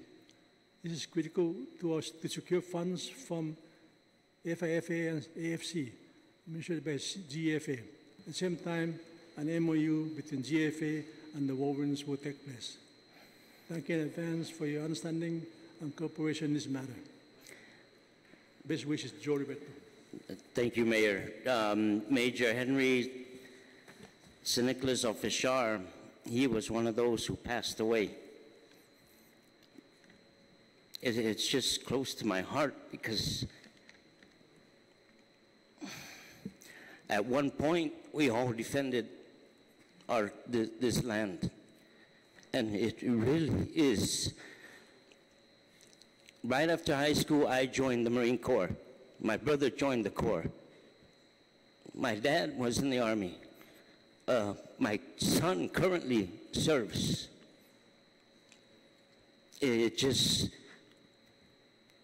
This is just a small token to have Henry, this facility named after him. It's just real small. However, it will be a constant reminder, always, that freedom really isn't free. And by having our kids enter a facility such as the baseball field, and it's named after another fallen hero, Napati, they also, and I would encourage even more facilities to be named and forever remembered, our heroes, our fallen ones that have served and those who continue to serve. But Senator, Chair, I apologize for that, but this is my testimony, and I hope and I pray that you help us move this forward. Thank you very much.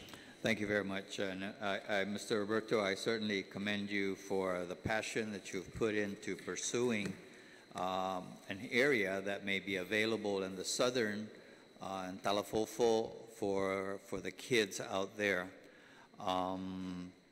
Now, there's been a number of other parents here that have signed up to provide oral testimony. We have, if you want to come up and give your oral testimony, you're welcome to. Peter Tovis, Michael Blas, Esther Mesa, Rosalind Babauta.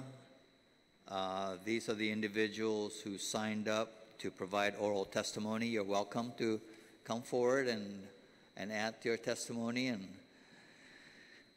And if not, okay, here we go. All right, please identify yourself. Good morning, Senator. I'm Peter Tovis. I am currently a U13 coach for the Wolverine Soccer Club. I'm a board of director, and I'm also the technical director for the club. So I think passion is an understatement for the club. Do I get paid for this? No, I don't.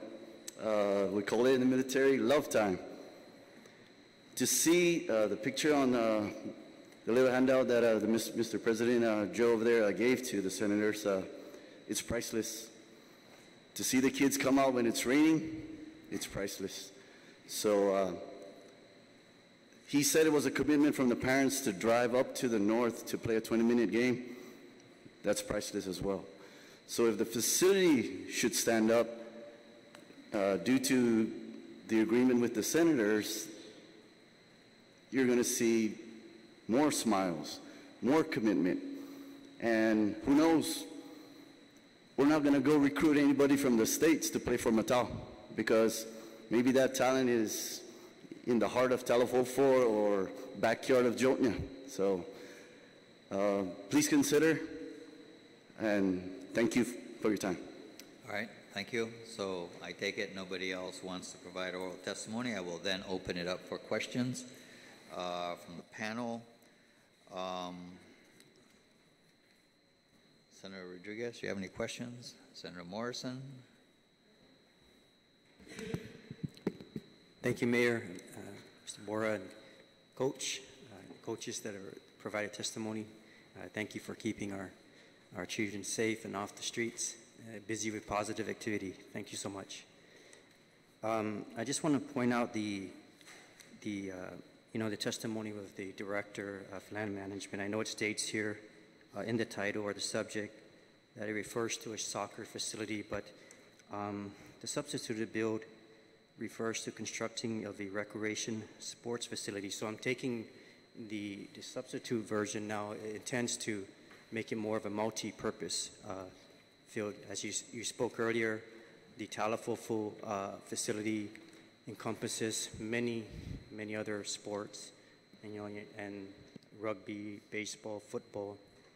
So I'm taking, when this was being designed, you were factoring in the dimensions that it could also handle other sports activities other than soccer.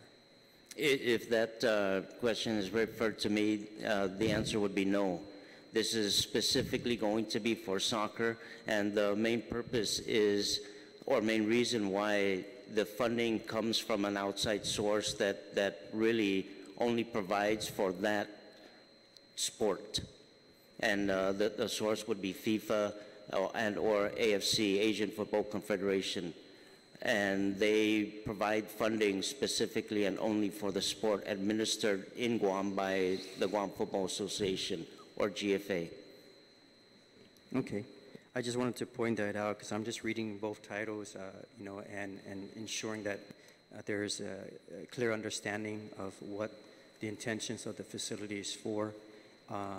Ensure that maybe through whatever arrangements with the organization, with the mayor's council, that would be all written up in the agreement. So, but I do just want to commend you for all the efforts, and it's exciting to be to see these type of proposals come before us, and the more we can invest in these types of facilities, certainly we can get more of our kids in these types of programs. So I thank you all for your efforts, and thank you, Chairman. Thank you very much. I just want to make it clear that the bill, when it was written, was made very broad. We don't want it getting stuck in the mud, because then there's a strife between the baseball players wanting to develop that field for baseball versus soccer versus whatnot. So it is to be turned over to the mayor's office for a sports facility. It would then be up to the mayor's office and the municipal planning council to decide whether it will be dedicated as a soccer field or a multi-use field, but that jurisdiction is being vested over to the mayor's office. And so from the legislature standpoint, we basically want to give the jurisdiction over to them. The details of what specific sports is really something to be worked out by the mayor's office. Okay. Mr. Chair, if I could add that, I'm glad you mentioned that, and that's why I wanted to point that out and make it very clear, because I do have an understanding as a former director of the Department of Parks and Recreation with the licensing agreement with the soccer federations, and making sure those arrangements and agreements are put forth so folks understand that its use is for soccer facility, and that arrangement is made clear. So as you can see today, it's a facility for soccer. Because when I read the title here, it says recreation facility. All right, thank you very much. Vice Speaker Talay? Oh, did you want to respond to?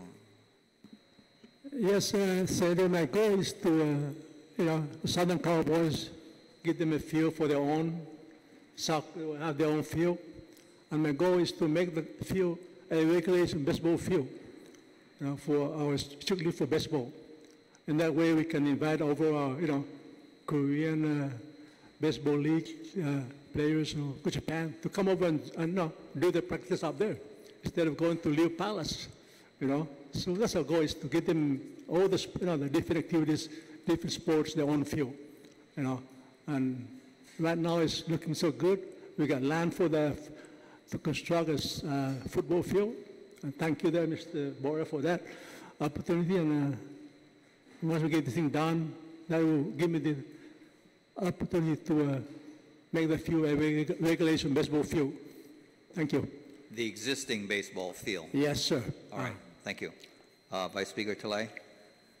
Thank you, Mr. Chair. I want to thank everybody for being here. I know there are a lot of parents here and coaches, and thank you for all your efforts. I know you've worked very hard to answer all of the chairperson's questions regarding this bill and to work with the mayor's office. And thank you, Mayor, for also being here and for your support of this bill. I just had a couple questions, and that some of them were asked already. But so, Mayor, if it's your intention, it says the bill authorizes the mayor to enter into an agreement, a partnership with a non-government, not-for-profit sports organization, and you anticipate that that would be FIFA, but not necessarily the Wolverines. Is that correct? Oh, it's strictly for the Wolverine, you know, that for them for the field. But if anybody wants to come forward and help us, you know, and cut in the cost, you know, accept that. There's testimony by the Department of Land Management that this lot is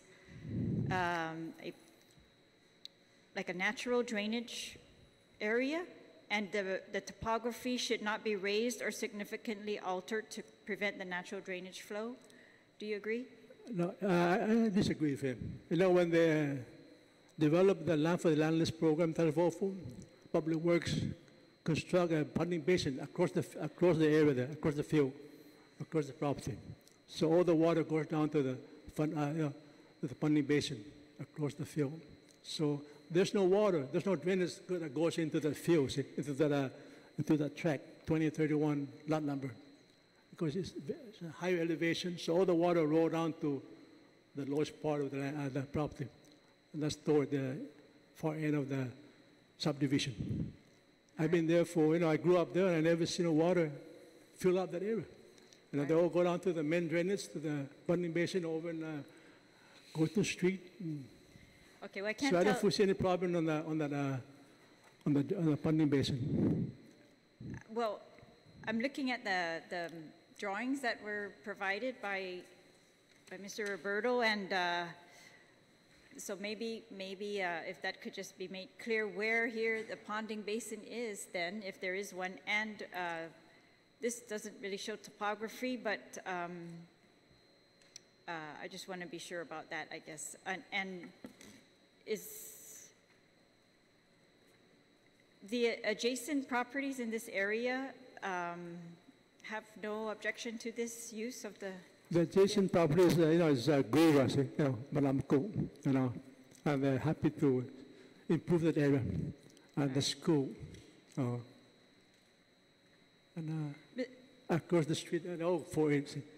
All right, Mayor, and the other thing is, I mean, I just want to be sure we're not going to end up in a situation that's, you know, unfortunate what happened in PD, that it's supposed to be, I mean, you know, we're giving it to the mayor for the mayor to control, but when you enter into an agreement with another organization, I mean, I just hope that, yeah, everybody reviews that very carefully to make sure that in the future you're not going to have a dispute, you know, with you know, other people in the village wanting to use this property for some other purpose. Yeah, it sounds like it will be a very restrictive agreement if it's with this one organization that you're anticipating. It will only be used for the one sport, and it may only be used for whoever they determine it can be used for, right? Well, I'll do my best to ensure that, you know, it's fair and square out there. And I've been promoting the field up there for 6, 17, you know, about 20 teams to come down. They even come down and practice at 5 in the morning. You know, I have to open up the lights and everything else. Yes. So, you know, we are very accommodation. So, you know, if people want to come down and use the field, you know, work something out, and we'll do it.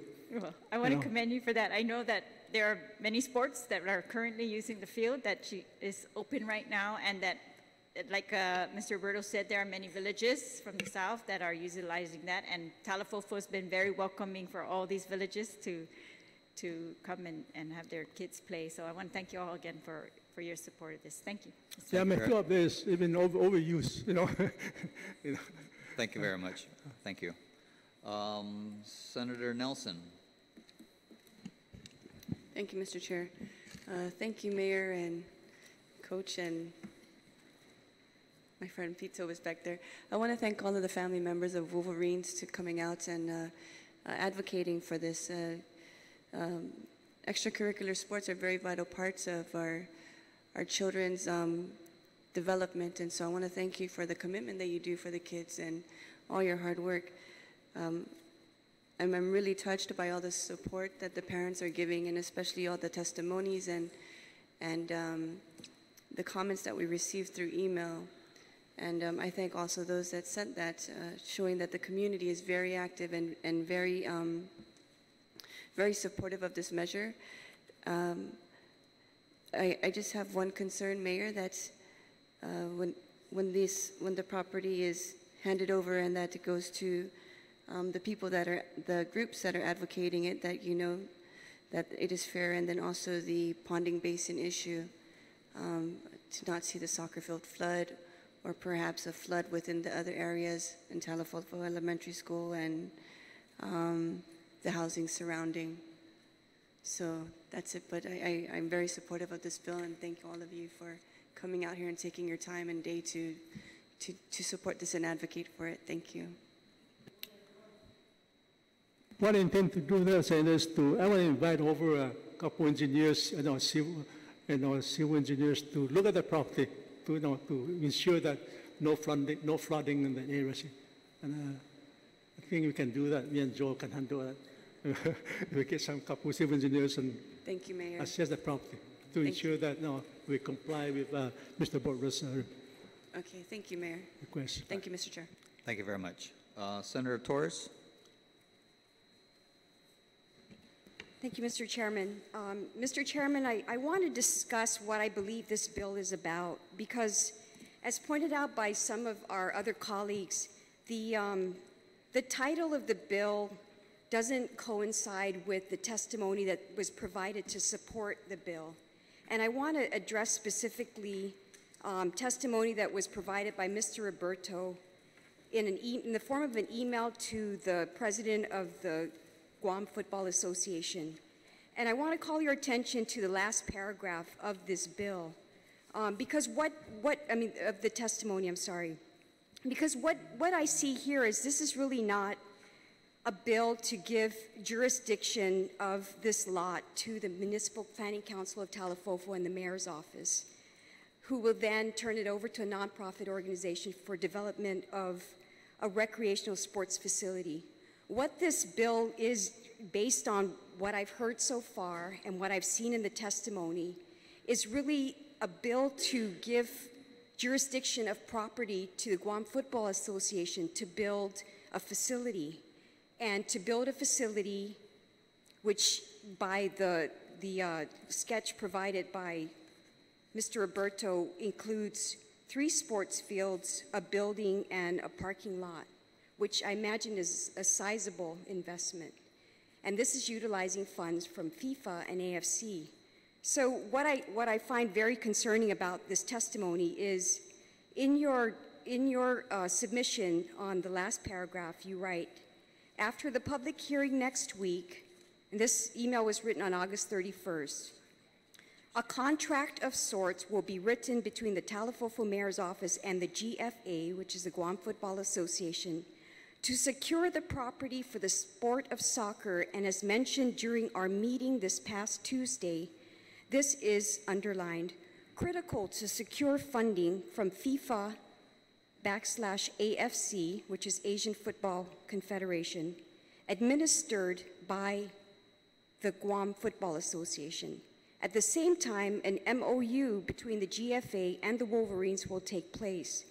So what we really ought to be doing, in my opinion, Mr. Speaker, is addressing a bill that is very similar to what we've done in the past, where we've had a direct relation between the government of Guam, utilizing government of Guam properties in the form of a license agreement to an entity that is then going to secure, because what I see here, and forgive me, this is my job as a senator, is to ask the hard questions, because what I see here is an arrangement to give to the mayors, to give to Wolverines, to give to GFA to do X, Y, and Z. Why are we going about roundabout? Why, if this is really about an arrangement between GFA utilizing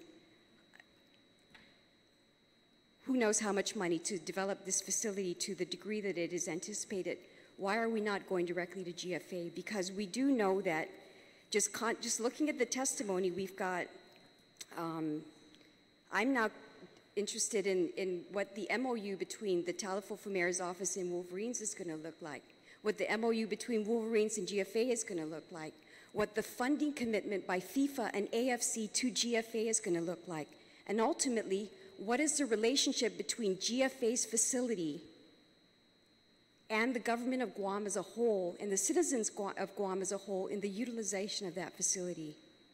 Because you're now talking about a whole different paradigm separate and apart from what the simple read of this bill is, which is to give jurisdiction to authorize Talafofo Municipal Planning Council to enter into a partnership with a non-government organization. It concerns me because we really aren't talking about what the picture is and what all the arrangements have been made so far. And it looks like there's been quite elaborate arrangements made for the utilization of this property that is far beyond what the simple read of this bill is, and that concerns me. It concerns me because we have a situation already where we've given acres and acres of property to the same organization in the north and in the south. We've given hundreds of thousands of dollars in cash from the government coffers. We've also afforded, I believe, $1.5 million maybe in tax credits. So there's been a big government investment in GFA. And if in fact GFA is now the end product of this arrangement through this bill, that we really shouldn't be talking to you, Honorable Mayor, or to you, Mr. Roberto. We really should be talking to GFA, because you're talking about government assets for a community use, and we don't really know what the terms of that are. And I don't appreciate this roundabout way of getting to where you really are intending to go. Insofar as already in your August 31st email, Mr. Roberto, already professing that you're going to have your contract of sorts and your MOUs in place that's critical to funding from another entity, from FIFA and AFC. So, I mean, what, and I get it. I love the picture of the little girl. I love that you put our pictures next to the picture of the little girl. I understand the sentiment of wanting to dedicate this to a fallen hero. That's all good. I have no issues with that. You know my history with soccer on this island. You know my history of working the youth organization when it was Robbie Weber. But I cannot, in good conscience, not call out the bill for what it is. And if we're dealing with millions of dollars perhaps to develop this, I want to know what those arrangements are, what the MOUs are, what the commitments are, and really what does this mean for Guam? And who's going to own up to their obligation to the government based on the investment that we're going to give over to this organization? So I don't know if I more or less gave you my point of view, but I would really appreciate if you could just fess up to what this is really about. And if it's somebody else that we need to be talking to, I think that somebody else needs to be at this table, not the couriers of this favor, which is what I see this as. It's really special interest, and the person that's benefiting the most is not here to address what that project is. Thank you, Senator, for your concern. Once we pass this bill, we'll get some lawyers together and we'll draft a contract between my office and CFA. Okay? And that contract should be detail all the do and the don'ts, okay? And that contract will be subject for approval by the AGs and the governor's office. You know, we're not gonna bypass anybody. If you wanna be a part of this contract approval to the speaker, we can do that. But our intent is to gather all the lawyers and put up a good contract that's benefit to all of us, to all concerned. And once we do that, then we could proceed with the, you know. But then what is the liability, what is your part in it? Because once you give over this authority, it's really out of your hands. It's not your facility, it's not funded by you, but you have the, you know, the first degree of liability in terms of there. And so that's my concern is it's really not about you and the community and all the different sports groups that use it now. It's really about one organization taking over and building their thing. And so that's what I'm saying. Why are we talking to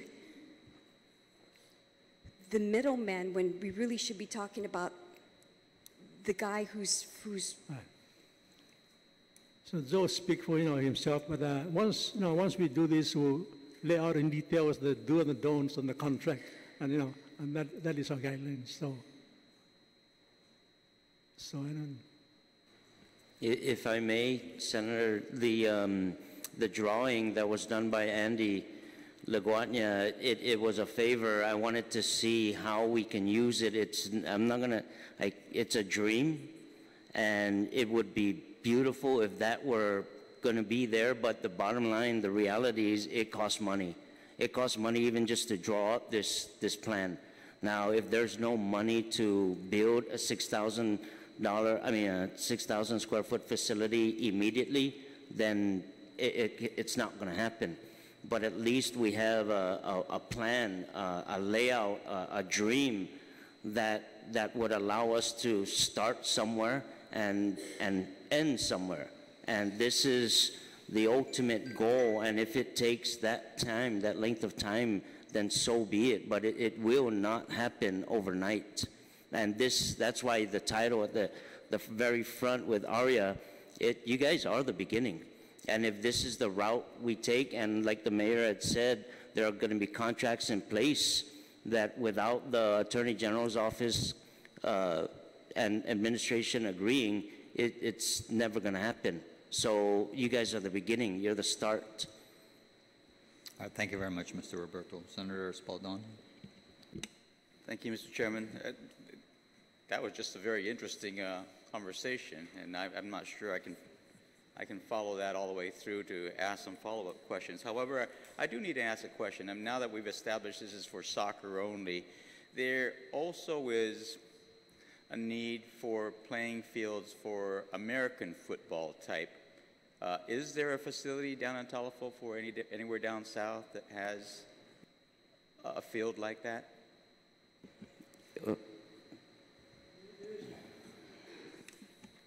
There's no field down there south for us, American football games.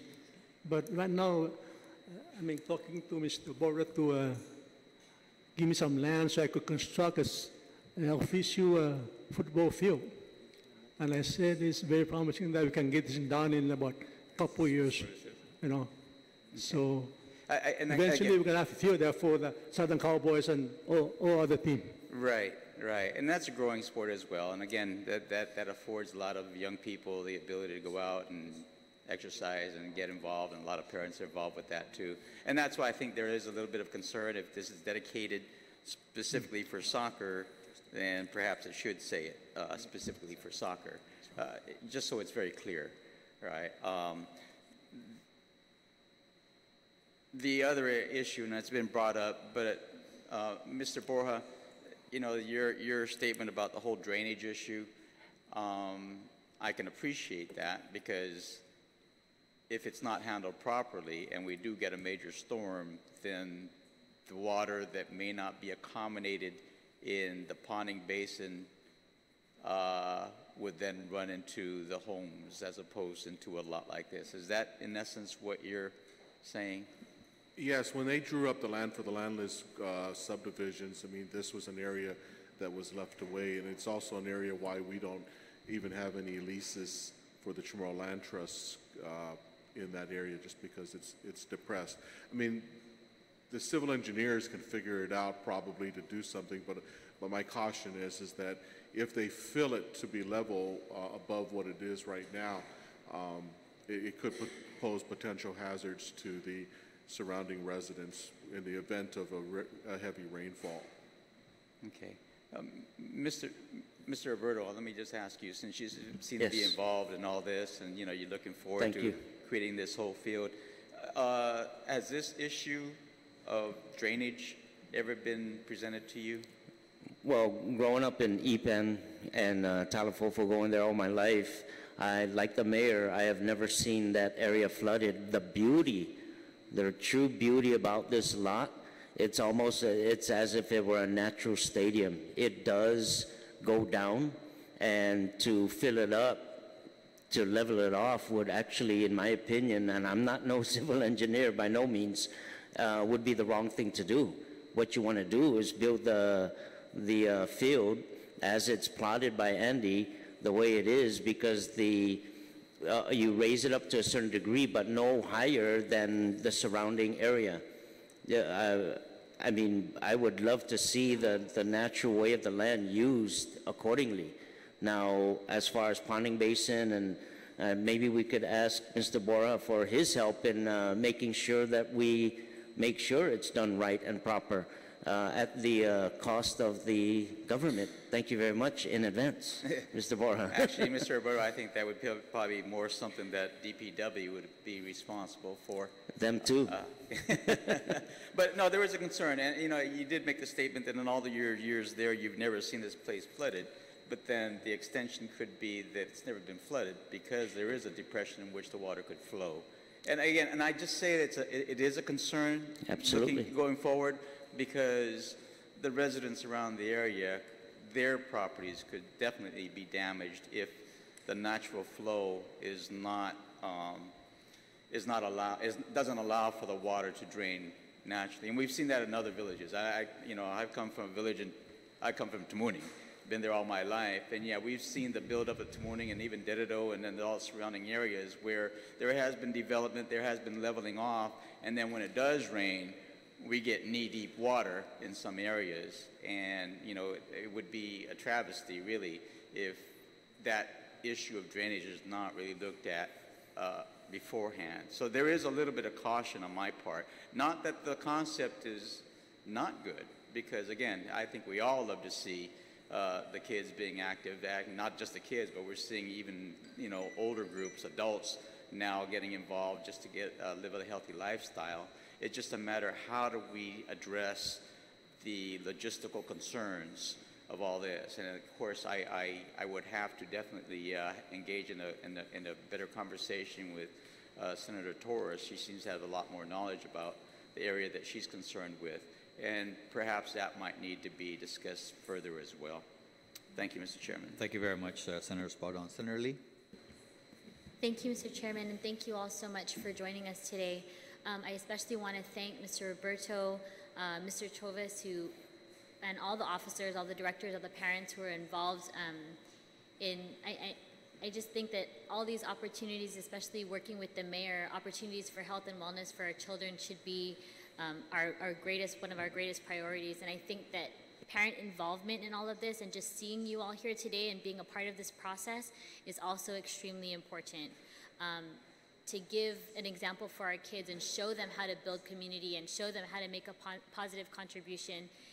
And sometimes there are certain concerns that we need to work out in the beginning part so that we can be able to enjoy pieces of property like this in the way that you're suggesting.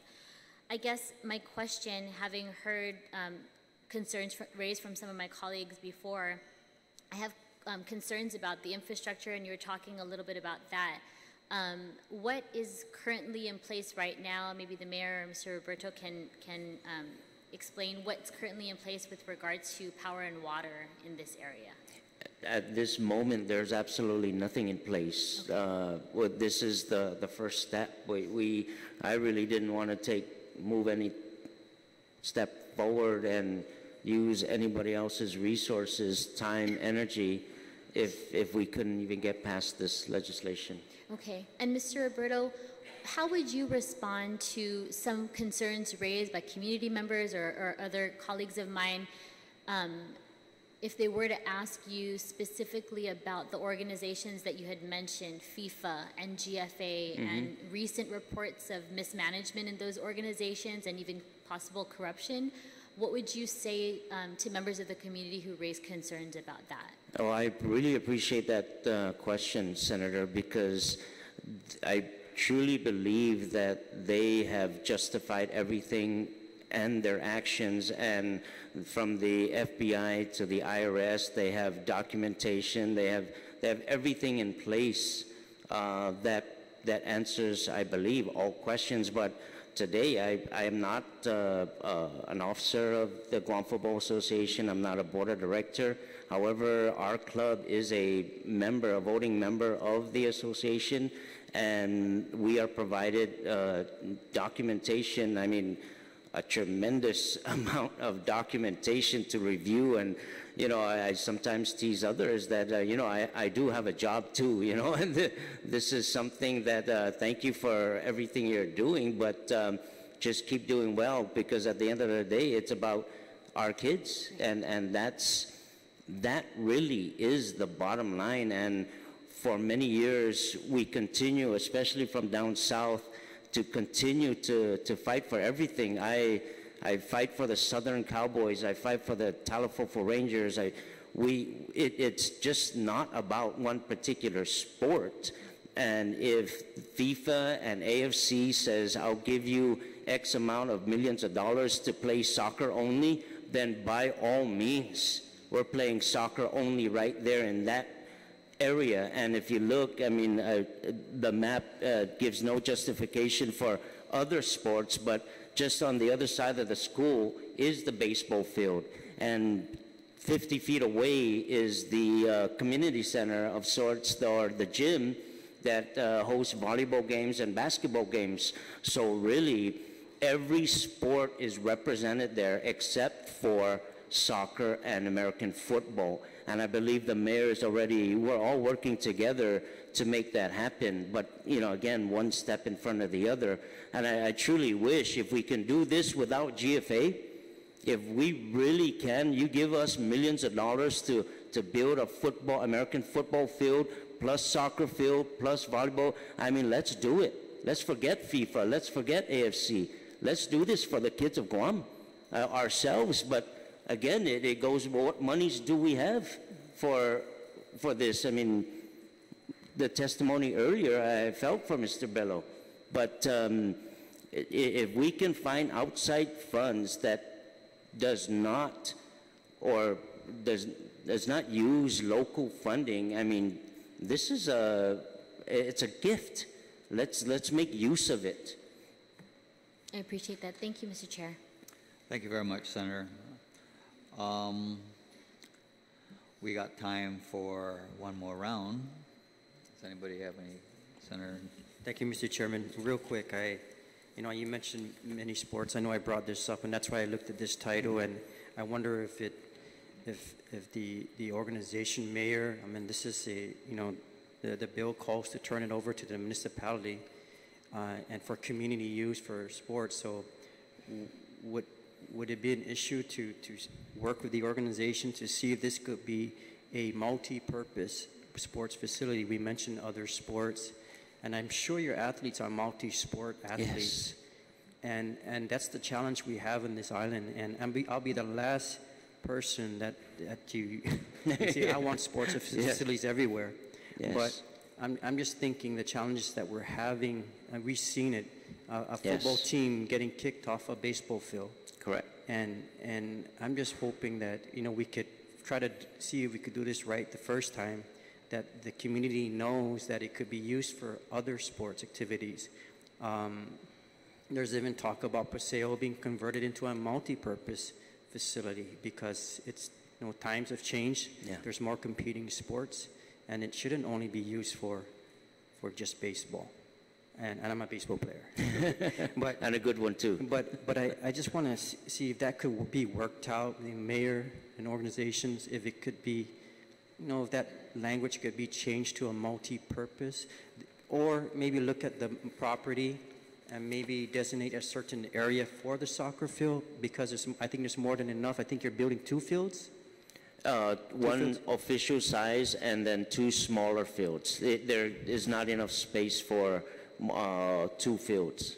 Okay, could the discussions be made that one could be designated for a soccer field and these other fields be multi-purpose? I'm just trying to maximize the use of the property.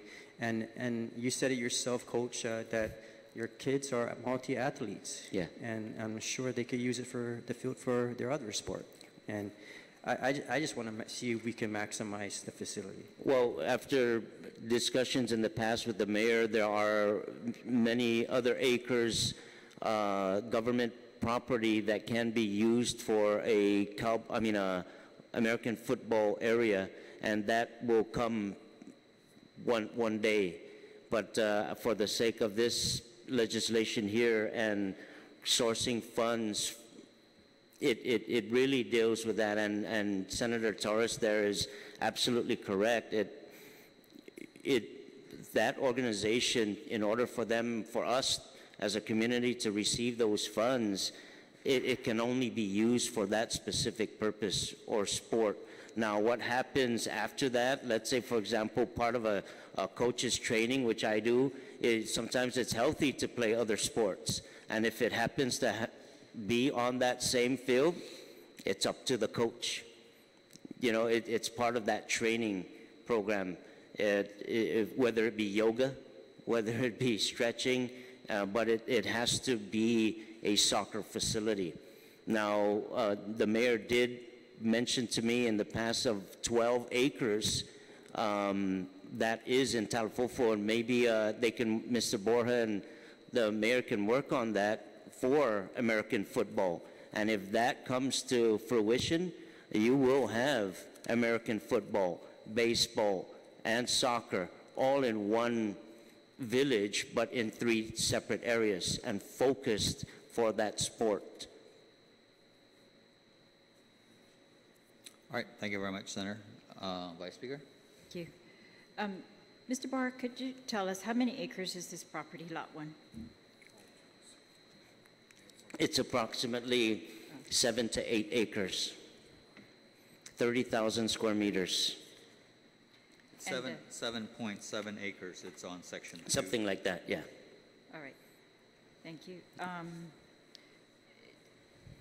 Mr. Borja, you mentioned in your testimony, currently the Chamorro Land Trust Commission has no issued leases in this area, but is this Chamorro Land Trust property? Because the bill says it's under the jurisdiction of Department of Land Management. I believe, well, I just wanted to clarify, we don't have any leases in there. Unlike there was a previous property just to the other side of the school in another bill that was heard several months ago. So to clarify, this property was part of the Land for the Landless program, and it was designated as a community assigned lot. And that's why it stayed under the jurisdiction of the Department of Land Management. Right, so I'm just asking, Right. but when you mentioned Chamorro Land Trust, you weren't trying to contradict that? No, Okay. no. I just wanted to say that we didn't have anything, there were Okay. no leases or anything put in there. All right, and Mr. Mayor, you mentioned earlier about, other property to be used for American football field. Do you have a potential funding for that? I mean, where would you suggest we look for funding for that type of facility? Or a multi-purpose facility, for example? No, the only thing I need, say there's a bulldozer to level the land. That's all we need, to construct an American football field. No need for construction, no need for lighting. Just level the land, about probably 3-acre land, landscape it, ready to use. So it's strictly me, volunteer basis. I could recruit the National Guard to come down with a bulldozer, clear the land, level the land. We got a field. And that field is presently located near the DYA, compound. And pretty sure Mr. Border could address that issue if any more technical issue. All right. Well, no, there was some areas that he was looking for practice fields for the youth football league, and the areas that we had coordinated with was DYA land that down by the cottage homes, and the problem is that it had been used for a long time to pasture some cows, so it was all rutted. The other properties that may be available in the future will be after a significant amount of land is registered, which is behind the fire station in the GPA area. That's currently undergoing a land registration process. But there's a large section back there, but some of it has already been leased, or people are there now. And so we have to work with those people too. Okay, thank you. Mr. Mayor, do you have a draft agreement with GFA? Have they been working with you on an agreement? All right. Not right now. I told Joe once we pass this bill, and then we'll get together and draft a contract. All right. Is there anyone from GFA who's here today? A representative? No? Not to my knowledge. All right. Okay, thank you. Thank you, Mr. Chair. Thank you very much, Vice Speaker. Senator Torres? Yeah, I would like to request, Mr. Joe Roberto, if you can provide to us what a draft, at least the concept of what that contract between the Talofofo Mayor's Office and GFA would look like, as you mentioned in your testimony. Secondly, what that MOU between GFA and the Wolverines clubs would look like. And third, if you can provide any evidence of the funding from FIFA or AFC that is to be administered by GFA for the development of this facility.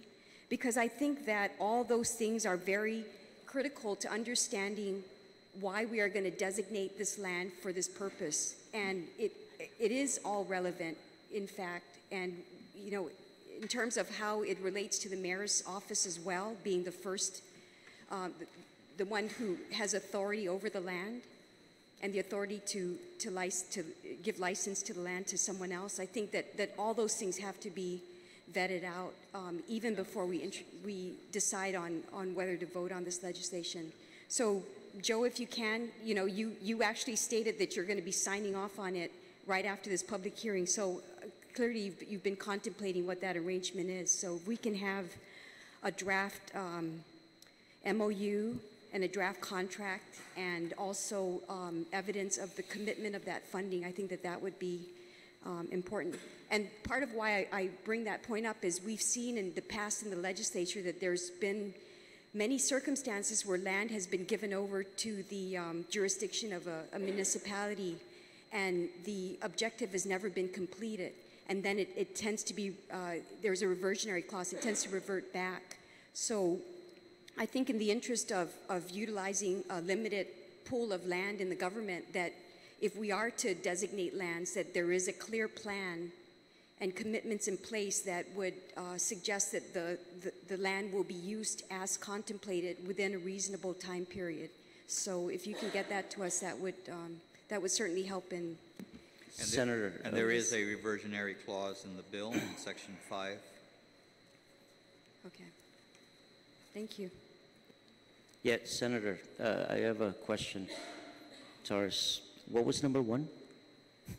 Number one, if you refer to your testimony, which is the second to the last paragraph, the first one was the draft contract between the Talofofo Mayor's Office and GFA. Okay, and number two? Number two was the MOU between the GFA and the Wolverines. Okay. And I'm just reading from your testimony. Sure. And then the third was okay. the funding from FIFA and AFC to be administered by the GFA. Okay, again, I'm not a rep of the GFA, but just through conversations, and nothing can move forward without this legislation passing. It doesn't mean anything. I can say what I want to say. It's all just dreams and hearsay, but a draft contract would basically be between the mayor's office and the GFA, which I have no control over. The MOU, which I can say between the Wolverine Soccer Club and GFA, would simply be, and this is talks between myself and Tino Sengil with the GFA, is, okay, you build that facility, we'll take care of it. I'm going to ask the mayor for help, the community, the parents, and it's just through conversation. That's an MOU of sorts, and the funding, FIFA/funding, I have no, it's just through many years of working with those at GFA that the building at the facility that's up there in Harmon now, that was funded by the government, I'm assuming, along with FIFA. So that's where I come from in that respect. And thank you for reinforcing my point all along. Thank you. That you're talking about nothing can move forward without this bill. You're putting the cart before the horse. I'm saying if nothing can happen without this bill, tell me what that something that will happen with this bill, what all those arrangements are. And really it goes back to, we're dealing not with Wolverines. Wolverines, I suppose, is going to have an arrangement to use a facility after the fact. What I'm getting at is the person that's going to fund this, that's going to use monies from elsewhere to fund this, that's going to maintain this, build this, etc. We need those answers up front, because that's the something that is going to result from the transfer of the land. You refer to someone, I don't know who that someone is. GFA. Okay, they're not funding anything. It's, my understanding is everything, 100% is funded by FIFA and or AFC. All right, it is you. Administered. All right, I think we're getting beyond the scope of the bill. The bill is to give administrative jurisdiction to the mayor's office, and the mayor's office, municipal planning council, can then turn around and partner up with a not-for-profit organization. The details of granted, the email has discussions going with GFA. As far as I'm concerned, that's speculation, because if another organization steps forward, certainly I think the Municipal Planning Council is going to have to give them some kind of standing to also make their case. But that's beyond this bill. This bill is just to give jurisdiction to the mayor's office for this particular lot for a certain purpose, and if that purpose is not achieved within a 10-year period, then that property will revert to the Chamorro Land Trust inventory.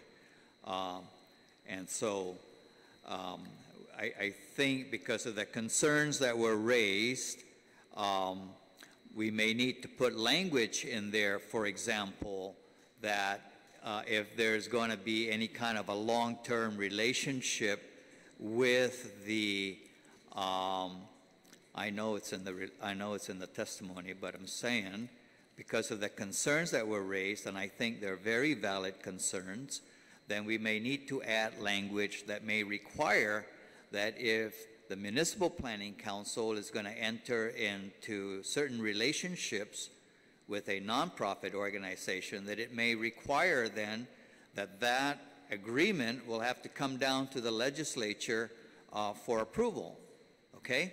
And so, you know, I'm taking in, the discussion is very good. I'm taking it in, and certainly that makes for good foundations as to additional language that may be needed to tighten up the bill. So I'm sorry I jumped in. Senator Spaldon. Thank you, Mr. Chair, and that's, you know, your statements just previous make sense. And if I might just add, Mr. Chairman, also the concerns raised by Mr. Borja in terms of the whole drainage issue, perhaps that should also be a part of any amendment, just to make sure that in the end that the drainage issue does not adversely affect the residents and the houses and the homes in the area. Because in the end, we know that that's kind of like at a higher altitude, and if we do level it off, and all that runoff that might not be able to be accommodated by any ponding basin there would definitely flow down the street, down the hill, and to the homes at the lowest point. And that could definitely jeopardize their homes and their families' well-being. So I think that Mr. Chairman, needs to be a part of any amendment, that there is some kind of a acknowledgement or at least some kind of effort to take a look at it. Because the way it's drawn out, and I appreciate Andy Leguana's work for this, but basically he just laid the field over on a flat basis as opposed to taking into consideration the configuration and topography of the land. And again, for the benefit of all residents in Talofofo, especially those at the lowest elevations where the runoff would flow to, we need to protect their interests also. So I believe in any amendment that needs to at least have some kind of, I don't know, mention or study done to understand the ramifications. Thank you, Mr. Chairman. I believe that. No, I was wondering if somebody, I know the chairman stepped out, so Senator, thank you. Thank you, Senator. Any comments regarding those concerns? I think the at this time the chairman will continue on. I think he has some questions. Mr. Yeah.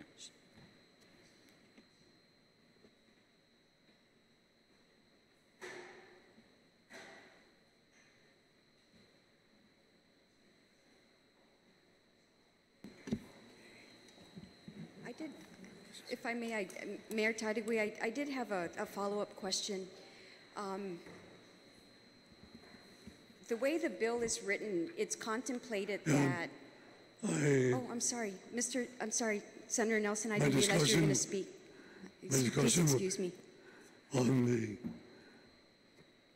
I'd like to make suggestion. Okay? My name is Ted Nelson. I want to work closely with my mayor, just like what we did with the land for the landless. Land for the landless. He and I were out with shovels, picks, trying to get it organized. What I'm trying to emphasize, my dear colleagues, the Federation throughout the world, main philosophy is to promote amateur sports. The Guam Football Federation is not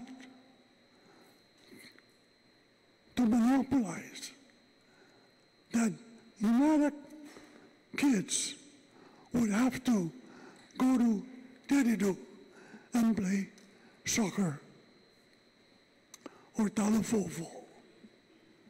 That is not the function of the federation. The local federation receive about $600,000 from the national to promote whatever they're doing. But all here, our purpose, for God's sake, if I'm a gonta, malago managondo, bola, soccer, Talofofo. God's country used to be known, those Talofofo Rangers, one of the best in baseball. Now they're with football, and then eventually in soccer. My colleagues, my friends, no, mayor. Give the mayor the property he needs, and let him and the council and the people of Talofofo, of the South,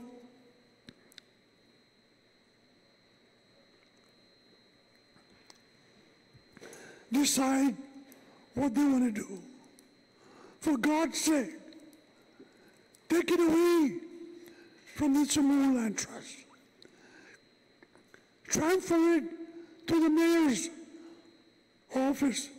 Transfer it to the people of Talofofo before Davis takes over. There are things here that bothers me. All along, as leaders, citizens, is to provide opportunities for the youngsters. Dedido was established for a reason, 600,000 to develop what the International Federation mandate. But they should not tell the mayor or Mr. Roberto or the coaches in Talafo, Yumara, in Iran, Malaysia, how to play soccer. Soccer is being played in the high school. And our kids are being promoted at the international level, like Kanye. So they have promotion. But what we should do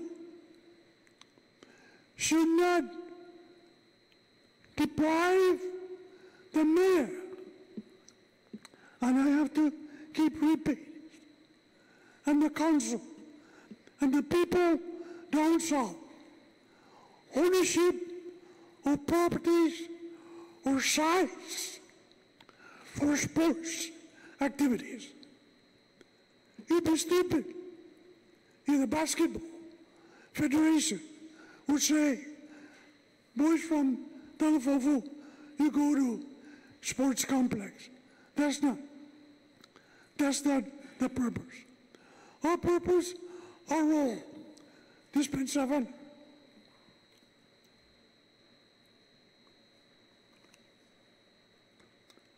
our general purpose, folks, ni tatanay apunidad magonta. These guys, they're not being paid. They're free. We got parents out there that are willing to help the kids, like in baseball, Little League, Pony League. Saloma, our Saloma, myself, and other parents developed the football field, our angel field, on our own, without the aid of the government, without the help of the National Federation. Ni that the night sansa, in mayor, a council, Mr. Roberto, people of Talafo, and authorities, the authority, Mr. Chairman, oversight. And I have to repeat that. Give them authority as to what to do, the utilization on the places that they can develop for our youth. For our youth. That's all I'm asking. Change the bill, amend it, reintroduce it. Our objective, let's not get involved with the Federation. Let's not get involved memorandum of understanding. Let's not get involved. Give us 6,000 and then we'll let our kids play soccer. That's not the way Chamorro leaders operate. Give our leaders, give our parents and their leaders the authority to control the land for their sports activities and let them decide where to go from there. If Mr. Roberto, if the mayor, council, leader, after they own a piece of property, wants to negotiate with the Federation, that's their business. But at this point, nothing should stop our boys, our girls in the South from playing soccer. Let's not worry about Federation. As a matter of fact, I remember 3 months ago, speech, public statement from the Federation that they want to promote soccer, Yumara, Talafofo, Malaysia. But we're not going to wait. We're not going to wait 10 years condition. Our kids will be over. They're 6, 8, 9, 10, 11, 12, up to high school. Youngsters, boys and girls, that want to play soccer. They don't need money. All they need is a piece of and the land. And the land is what we have. We don't have millions and millions, billions like the International Soccer Federation. We're not part of that. Let's stick to Guam. Let's stick to Talafofo, Yamada, Melissa, and I keep on emphasizing the importance of Chamorros coming in, developing the sports lacking in the village. Dedido is overly built. Let's go down south, and it's your responsibility to do it. You don't have the money to build the field. Give the mayor the land. Let the mayor and the coaches work with their people, the citizens of that district. I'm pretty sure that the resident of Melissa can get together and start with a bulldozer, chainsaw, rig, and start clearing the area for the soccer. We're not going to wait. Let us not wait. For God's sake, let's think we cannot wait anymore. We got people that want to do it for free. We don't want to wait for parks. Wait another 8 years. Or wait for another governor. We don't. Let us give the local authority. And that, again, I want to repeat. Before Davis comes in, let us, you folks, please do whatever we have to do and give the authority for the mayor and the people and the resident to work with this government.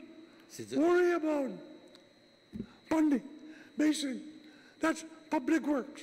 The mayor can work with other stuff, Mr. Mayor, Mr.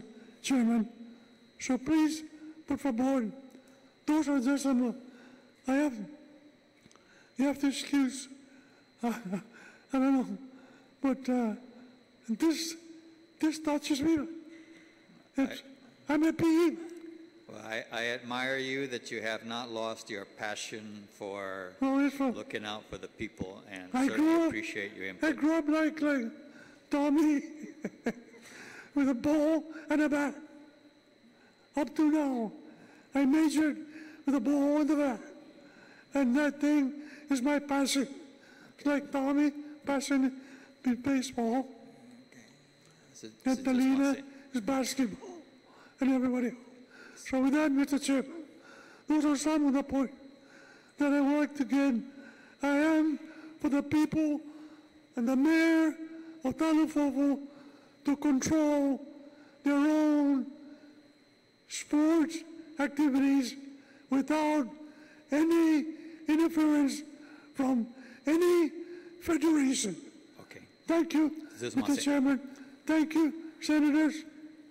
Thank you. Okay. Are there any further questions? We're going to go one more round. Okay. Senator Vice Speaker, Senator Torres, Senator Spaldon, Senator Nelson. All right, we'll consider Bill 108 as having been duly heard. Thank you very much. We'll move on to the final bill before the appointment. Bill 138-34, as substituted by the Committee on Environment, Land, Agriculture, and Procurement Reform, introduced by Senator Morrison. Bill 138 is a rehearing because of the substantial changes that were made to the original Bill 138. So, Senator Morrison.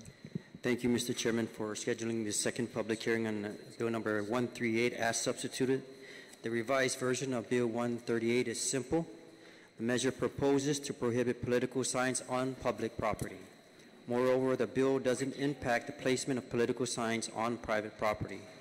Although it has been suggested that the repeal of the entire chapter would be adequate to prohibit political signs on government property, as another public law, 32-199, already authorizes private landowners to place political signs on their property, I believe it's necessary to maintain certain provisions of Section 61542 to include the definition of political signs, restrictions on posting of political signs, and maintenance of political signs. I thank former Senator Klitsky for offering verbal and written testimony during the initial public hearings on Bill 138. I thank the Senator for his continued push to restrict campaign signs on public property, emphasizing the safety dimension of political signs, recalling an accident in Jigo a few years ago where a person was killed possibly due to another driver's visibility being obstructed by political signs as their vehicle exited an intersection. Prohibiting signs on public property and public rights-of-way is a common policy across at least 29 other jurisdictions, U.S. jurisdictions, including the state of Hawaii, a similar situated jurisdiction with limited real estate and an economy supported by strong visitor industry.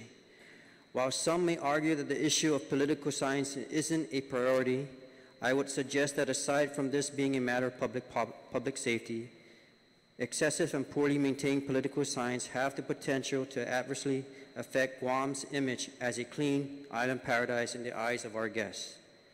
Mr. Chair, I submitted a copy of Bill 138 to legal counsel for further review.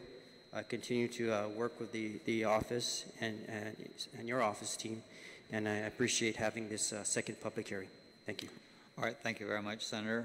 Signing up is Senator Robert Klitsky.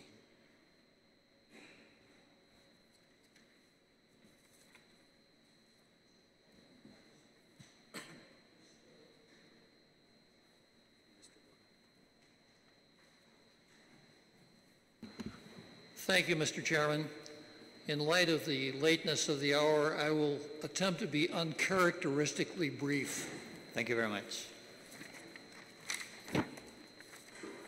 You perhaps have glanced through my written testimony, and I'm going to deviate slightly here. I'm going to go to the bottom line and read, start out at the accountant's favorite place, the bottom line. Here's the bottom line. In closing, I am 1,000% in favor of this bill.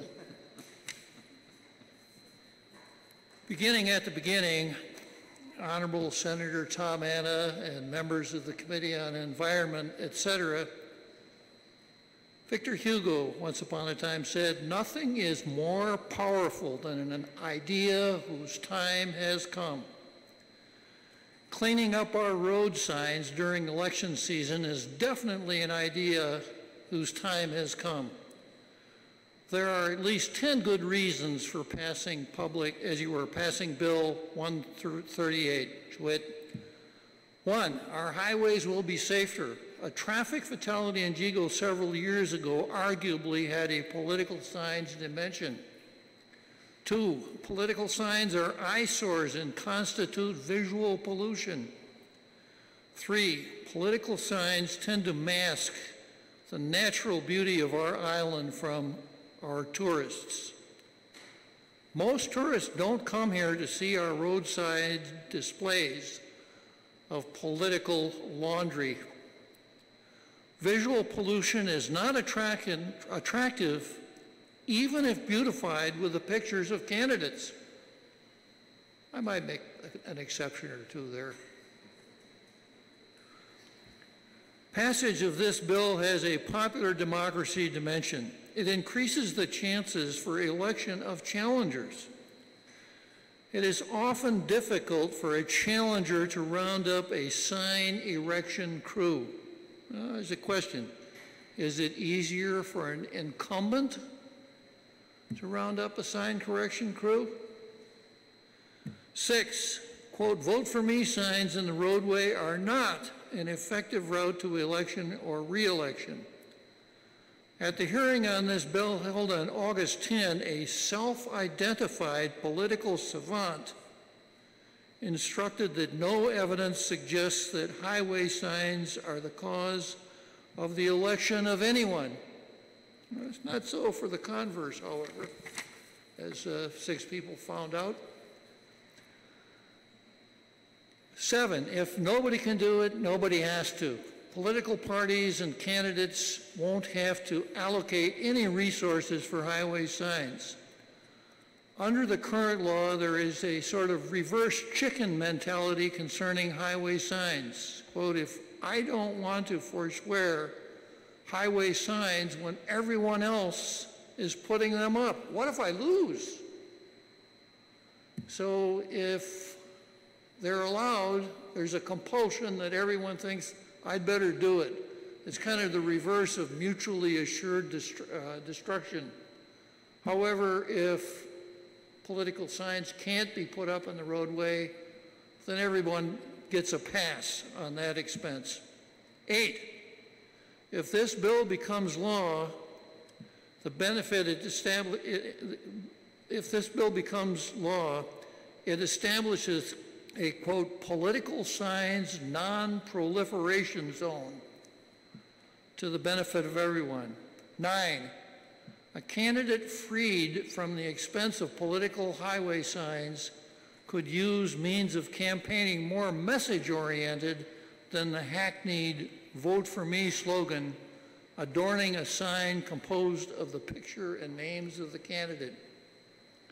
10, the Director of Public Works is relieved of a duty, the performance of which, although costly, provides no long-term benefit for the people. Nothing is more powerful than an idea whose time has come. And having sat through this testimony, I can now give my own personal evaluation. In closing, I am 1,001% in favor of this bill. Thank you, Mr. Chairman. Thank you very much, Senator Klitsky. Do I have any questions from any of the panel members? Thank you, Mr. Chair. I just want to thank you, Senator. For many years, I've listened to you on many topics, but I know this was one that always came up, and it was penciled in a to-do list. So, you know, I thank you for your efforts at pushing this and making sense of it. And there's other measures that were put in place by my colleagues, but I think this finally, I believe, will conclude how we will address political signs on public property. I hope to get the support of my colleagues. I also want to point out the testimony from GVB that there is a financial impact. There's a cost to all of this as well, and not only to the image that we portray out there every election cycle, and I mean, I'm part of the problem as well. I've for 3 terms now, and I know what it's done to our image and what we portray out there, and seeing the scenic routes and starting to be plastered now with political signs.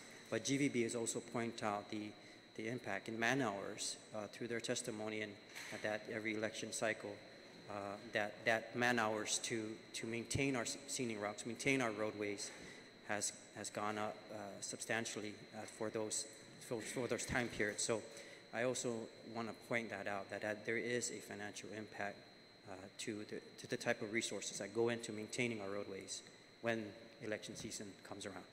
But I just want to thank you for all your work for doing this. I hope the chairman's been very supportive, and certainly I look forward to addressing this in session and get the support of my colleagues. Thank you. Thank you very much, Senator Morrison. Vice Speaker.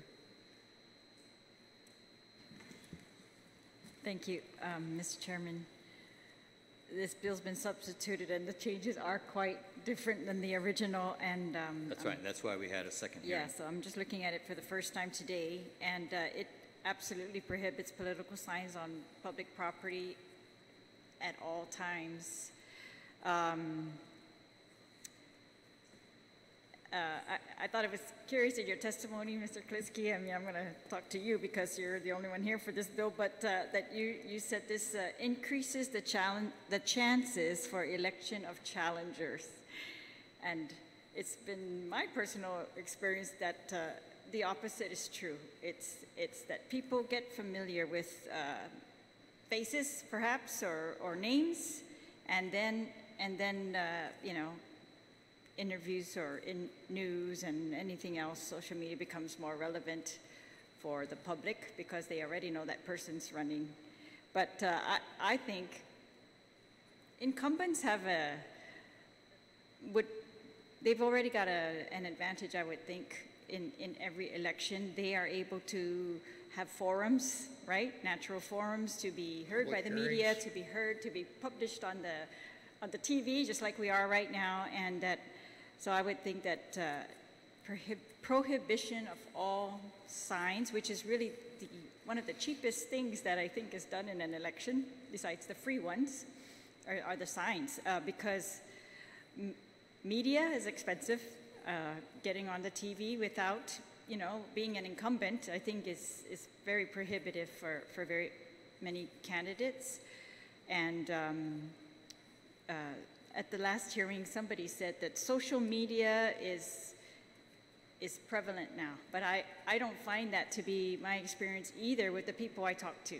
Very, very rarely do people say they heard something on social media that, you know, they wanted to talk to me about. They either heard it in the newspaper or they heard it on the TV, you know, during our public hearings or something like this, or sessions, or they heard it on, you know, the radio news or the TV news, things like that. Those are how they were getting their information. So, I mean, probably everybody could debate what is the extent of social media right now, but I'm impressed that you're very savvy with it, because a lot of us lawyers who got into the game before social media was there, I don't think we all are. But anyways, I just think, I am just worried. That's my biggest worry, is that prohibiting any kind of sign at all times is really going to actually benefit incumbents more than it would benefit newcomers into this field. I think it really would be prohibitive, but I'm open to researching this more and hearing more testimony. Thank you. Thank you, Mr. Chairman. Senator, I suppose everyone has his own experiences. I was fortunate enough to run a couple of times and be elected. First time I ran, the smart money told me I was wasting my time. I didn't have a chance. That, you know, and there were several good reasons, small family, you know, all the usual stuff. But somehow I finished 10th. I had a couple dozen of really kind of junky signs. And of all of the things I did in my campaign, getting those signs out on the road was the hardest. I'm not a carpenter, so I had to find somebody else to do it for me. It wasn't easy. Second time I ran, same thing. I didn't have a large sign erecting crew in my office. In fact, nobody who worked in my office would even think about going out and putting up a sign for me, which was good. The signs that I used both times did not have my picture on them. Perhaps my success was partially attributable to the absence of my picture. Now, of course, I could see why you, perhaps one other member of this panel might feel differently about it, but I think having watched the sign erection Olympics now for how many elections, over 50 years, it gets to the point where there are so many signs out there for so many different candidates that unless you do something pretty spectacular, nobody's going to see your one little 4x4 sign out there at the entrance to each of the villages.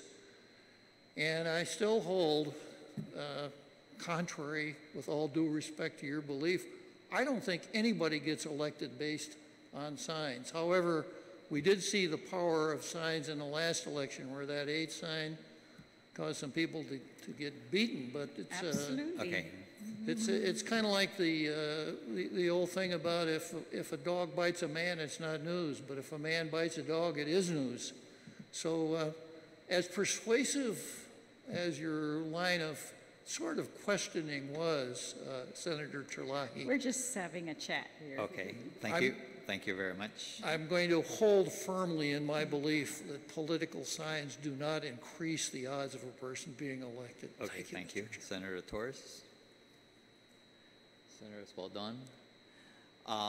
Just one thing. I think maybe the bill needs to clarify that roadside waving, holding my sign, roadside waving, should not be prohibited. Or were you thinking that that should be prohibited too? No, I think it should be encouraged. And I know the candidate who brought roadside waving to Guam. Probably besides you and I, probably nobody else remembers that, Senator Atta. But okay. It does work, and it has a totally different dimension. Okay, great. Thank you very much. Vice Speaker, you had another question? Yes, I just also wanted to point out that it's ironic because there's another bill that's also before the legislature to change years and years of laws that prohibit commercial billboards that would now allow commercial billboards. And to allow commercial billboards at the same time that we prohibit political billboards, I just feel is very hard to understand, at least on my side. And these people who are in favor of the commercial billboards, they invest a lot of money into that, and they feel it is very, very effective. So I would argue that, that their evidence points to the effectiveness of billboards, so much so that they are asking us to pass legislation to allow it unlimited. One of my great regrets, Senator, was that I wasn't on top of things enough to come down and testify to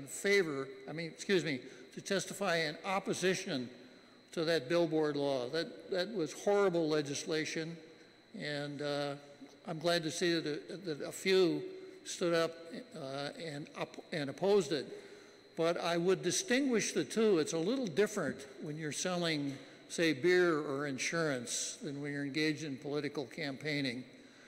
And second, we haven't gotten to the point yet with our signs on political roadways or political signs on highways where we have blinking lights and all sorts of whiz-bangs incorporated into the sign. So I think that perhaps outdoor advertising can be effective in certain types of situations. I don't think it's effective as far as political candidates. And even if I were to most graciously concede your point, Senator, I think the other 9 reasons that I advanced in my testimony would, if you'll pardon the expression, trump that one reason. Thank you very much. There being no other questions, then we'll consider Bill 138 as having been duly heard. Thank you. Now, Mr. Hollister, thank you for your patience. So now we're going to do the confirmation hearing on Mr. Stephen R. Hollister to be a member of the Guam Environmental Protection Agency Board of Directors for the balance of the term in this particular position. It's the term length is 3 years, and it's a staggered, this is a staggered term which began, the clock started on November 29, 2016, and so the balance, the term expires November 28, 2019. Mr. Hollister, and I notice Mr. Perron, well, we'll start first with Mr. Perron to give your testimony, and then we'll ask Mr. Hollister to step forward. And there's been other individuals that have signed up from the Guam EPA, Connie of J, Jesse Cruz, Angel Marquez, Ed Ebay, and Steve Carrera. They've all signed up in favor of the appointment of Mr. Hollister. However, I guess they're just expressing their position on the appointment. So, Mr. Perron. Good afternoon, Mr. Chairman and Senators. My name is Bob Perrin, and I'm a board member of Guam EPA. I'm here in support of the nomination of Steve Hollister to serve on the board of the Guam EPA. Steve has lived on Guam for close to 20 years, and he's been a teacher at Simon Sanchez and Guam High during his time on Guam. He has also been a coach, guiding our youth in sports and teaching them valuable lessons along the way.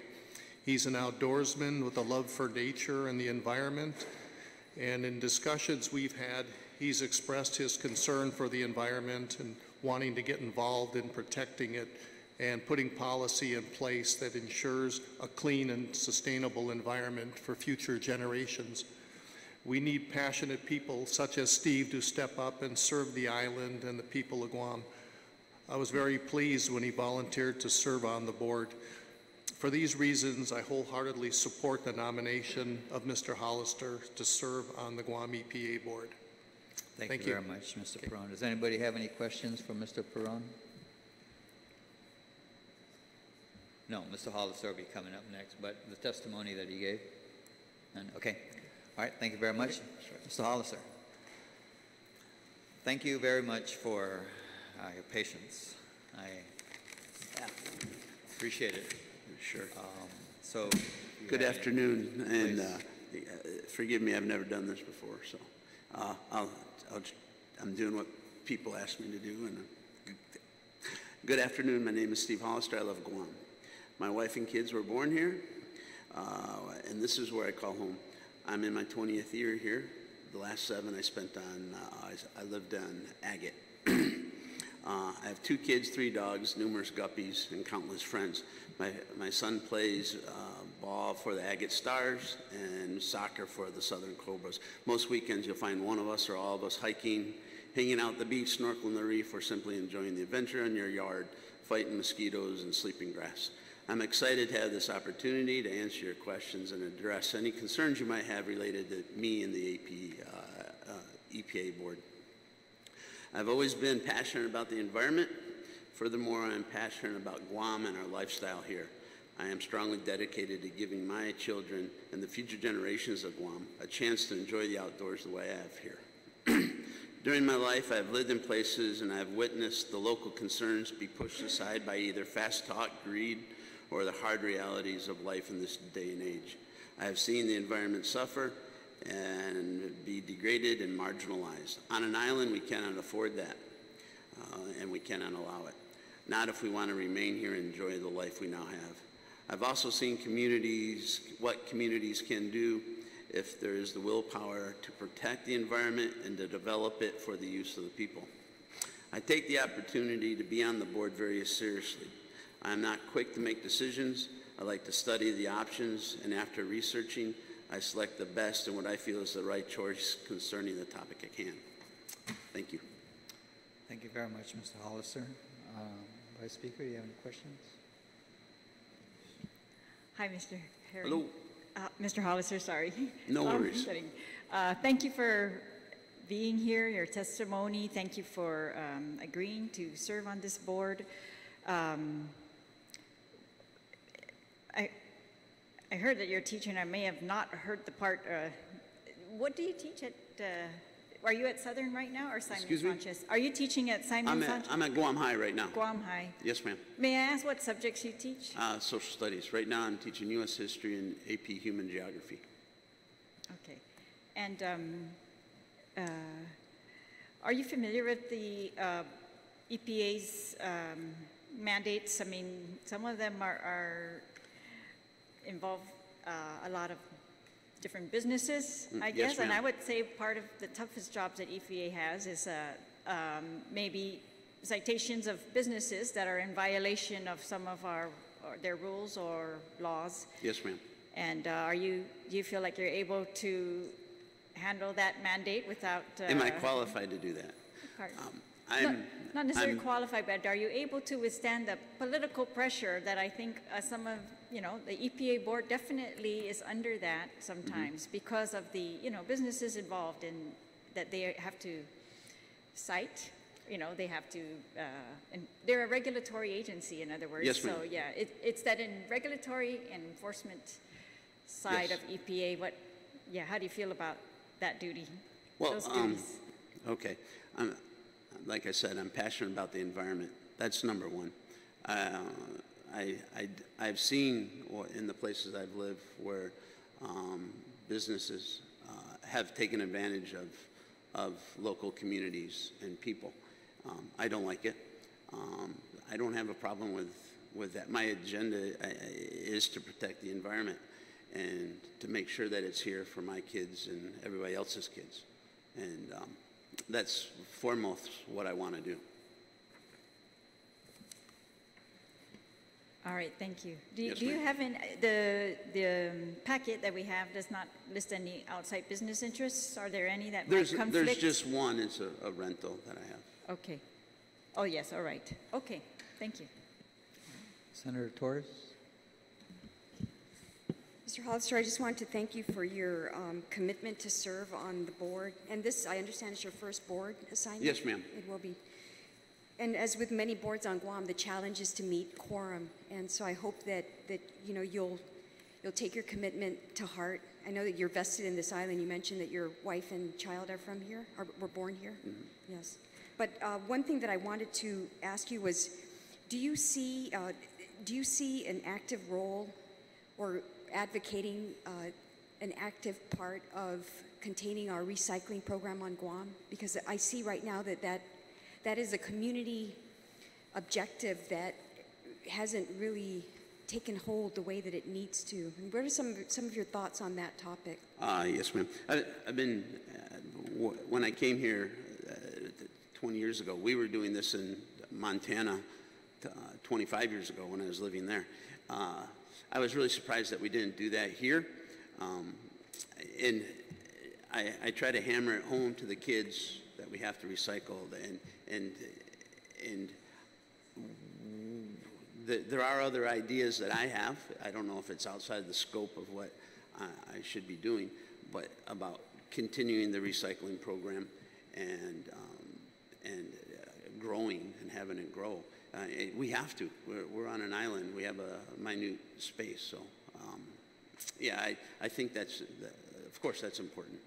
Yeah, I brought that up because as with a lot of things with environmental protection, the concept of recycling, conservation and recycling ties in. And what I'd like to see also, I know that your mandates as a board member go very deep, but at the least, I think that concept, if it can permeate and be reinforced, not only on a compliance area, but also just a messaging out of the board to the general community will go far, because it really starts with the most basic of recycling efforts from the general consumer, you and I, and what we do with our waste and our management of waste. And so I just wanted to plant that in your mind, because I think that we need to, from all levels, but especially from an environmental protection level, that very basic concept needs to be reinforced and advocated for, even at your level. Right.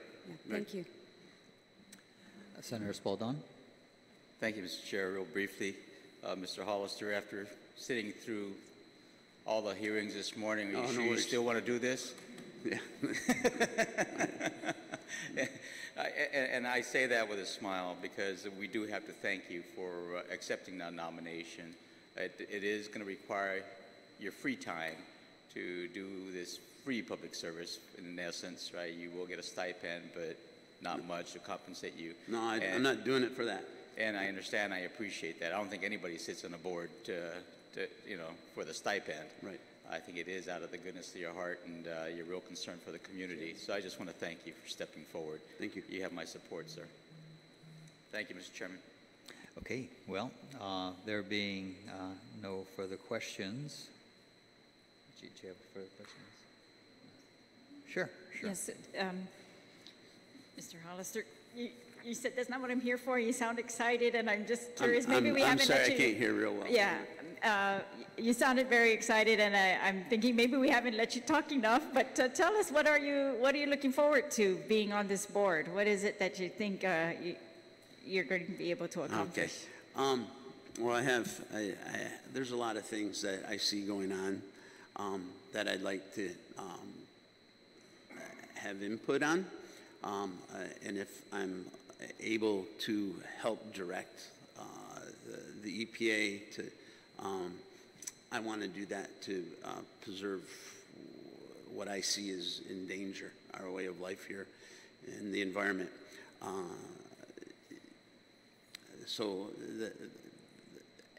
And again, I'm brand new at it. I've been to a meeting and I've talked with Bob, but I don't totally know the scope of what I should be doing.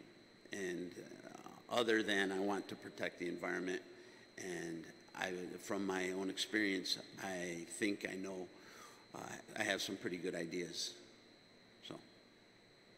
Are you able to share just a little bit about those? No, it's fine. Share one of my ideas, or okay. I've heard a lot about illegal dumping recently, and even today we talked a little bit about that with the first testimony we had going on. It's in a community I lived in the past. The tipping fee, what we call the tipping fee here, was tied into water. And I think that living on Guam, it would just be one of the things that you should pay to be here, is to take care of the garbage. Figure out how to tie that in to something that every homeowner has, and they're automatically covered where their trash will get picked up and the recycling will get picked up. That's just one idea. Because that is a big problem, and when I hike, I come back with a bag of trash, and I can only, when I get lost when I hike, I can tell when I get closer to the end of the trail and not being lost, because there's a lot more trash. Thank you. I appreciate that. The illegal dumping is a huge problem that everybody's looking to EPA to solve, and yeah, they're going to have to be very creative. So I appreciate your thoughts on that, and thank you for sharing with us. Thank you very much. And the legislature will go into session at the end of this month. We'll make sure that your appointment gets reported out in time for that particular session. And I too want to express my gratitude for your taking on this additional responsibility, because it does take a lot of time. It probably takes as much more time than you've spent here this morning, sitting through this public hearing. But I appreciate that, and certainly give you a lot of kudos for making your contribution to the community. And so with that, then, we'll consider the appointment of Mr. Stephen R. Hollister to have been completed. Thank you very much. Thank you. Okay. We will now go ahead and resume with the for further questions on Bill 98, although the sponsor of the bill has left. But I did say that we were going to go back for a second round on this if there's any further questions that the senators would like to ask. So, Senator Morrison, do you have any further questions? Vice Speaker Terlai. Yes, thank you. I just wanted to confirm, Mr. Borja, you were here representing the Chamorro Land Trust. The Chamorro Land Trust, normally they send us a resolution in support or opposition to bills. I mean, what is their position on this bill? Do they have a formal position? Have they considered this? The Chamorro Land Trust Commission unfortunately hasn't had an opportunity to meet in the last several months on this. We didn't have a resolution, and as I mentioned earlier, the last discussion of this was back in 2011. But I did have a discussion with the chairwoman, Pica Ferreran, yesterday and previously before this concerning this bill and the standing that we're at, and she's of opinion with me that, who has the same opinion as what my testimony was. In the license agreement, it states that the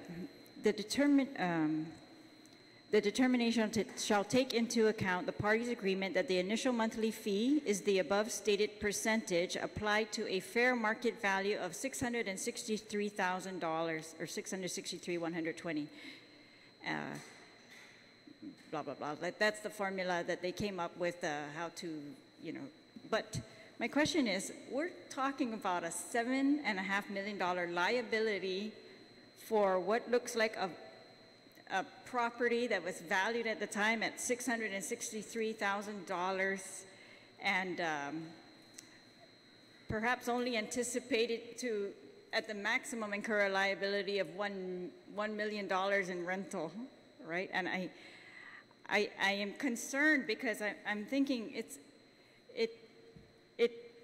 could not have made sense to somebody at the land trust at the time, and we are here interpreting it for them, and I'm concerned about your interpretation or your admissions that the land trust is liable for $7.5 million, because that's what Mr. Harecki is saying, that you've admitted that they are liable for $7.5 million, and I'm very concerned about that. If the land trust is not getting legal advice on this, if they're not making any formal determinations on this, and I would just ask that you please consider and, carefully, what admissions, I guess, or whatever, I'm calling them admissions, but hopefully they're not, that is really the liability that somebody incurred for a property that was only worth $600,000. Correct, and that's the point here too, is I can only react to what an existing agreement states and have to respond to that. But in taking it forward to today and how to react to that based on how they came up with the provisions of that contract a long time ago, I can't venture to think what they were thinking or how they came up with the calculations, except just to now take that document as a whole and to respond to it and try to make what we can out of it. And that's why, our standing is, well, if it was for rent credit, here's the rent credit that you have accumulated for the full period of your contract term. But beyond that, it's an issue. If it comes out of CLTC, it's an issue. And I have to also point out, that historically, it's not because it was a CLTC problem in total. It was just that it was CLTC land. And then more was brought to this site for the work to be done. And so, it's not like we were cleaning all the properties of CLTC to make this mess. It was really private property material that was the result of typhoon damage that was brought to this site for removal. Well, I was raising my concerns because it was kind of restated earlier that everyone agrees that the liability, what the amount is, and everyone agrees. But I think you, in your testimony, were very clear that CLTC agrees to the $1.6 million liability. So I don't think CLTC has conceded that there's a $7.5 million liability, but I'm thinking that a lot of my colleagues have that impression But it was because written of into what's the agreement. been said today. Yeah, it was written into the agreement. That's the issue. So how do we work ourselves from this agreement Have you discussed this agreement with your own counsel? Well, yeah, like I said, it was previously discussed, but in 2011? In 2011. Were you there in 2011? I was there in 2011. And I think it was discussed another year after that again, but it was not until I came on board as a full-time employee of the department in 2014 that we were really tackling this thing. I had one earlier meeting with them, and then we... And you've never discussed this with counsel since 2014? Oh, yes, at that time, yes, I think I had my legal counsel, we did discuss it, and, you know, we're bound to an agreement, that's the issue. How much of it can we really support out of it, and how did it derive, you know, but it's not something we entered into as incumbents, but it's something that we have to respect as an outstanding agreement, as a current agreement. I guess that's why I wish, your chairperson was here, because I'm very, very concerned with those kind of statements, that we're bound to an agreement, that that what you're saying when you come here is a little bit different than what you put in writing, that you agreed to the $1.6 million versus we agreed to everything else that has been said and or interpreted as to this contract. And I just think it's a huge issue for the government of Guam, and we need, you know, the government of Guam as a whole, you know, including perhaps the Attorney General to take a look at it. I say we're bound because, you know, in this agreement, the Chamorro Land Trust Commission is the licensor, and so that's the point in which I'm saying that we have certain responsibilities now to this agreement because it was entered by the Chamorro Land Trust Commission as the licensor. So today it's still, you know, us as the licensor. So you're saying that, I mean, I'm just, okay, I'm not, yeah, I just think it's very strange for the Chamorro Land Trust to come in here and say that our property was only worth $600,000. We agreed to rental in the amount of $1.6 million over 21 years, but really the government of Guam is liable for $7.5 million because of what 2 signatures on this license say, without anything else.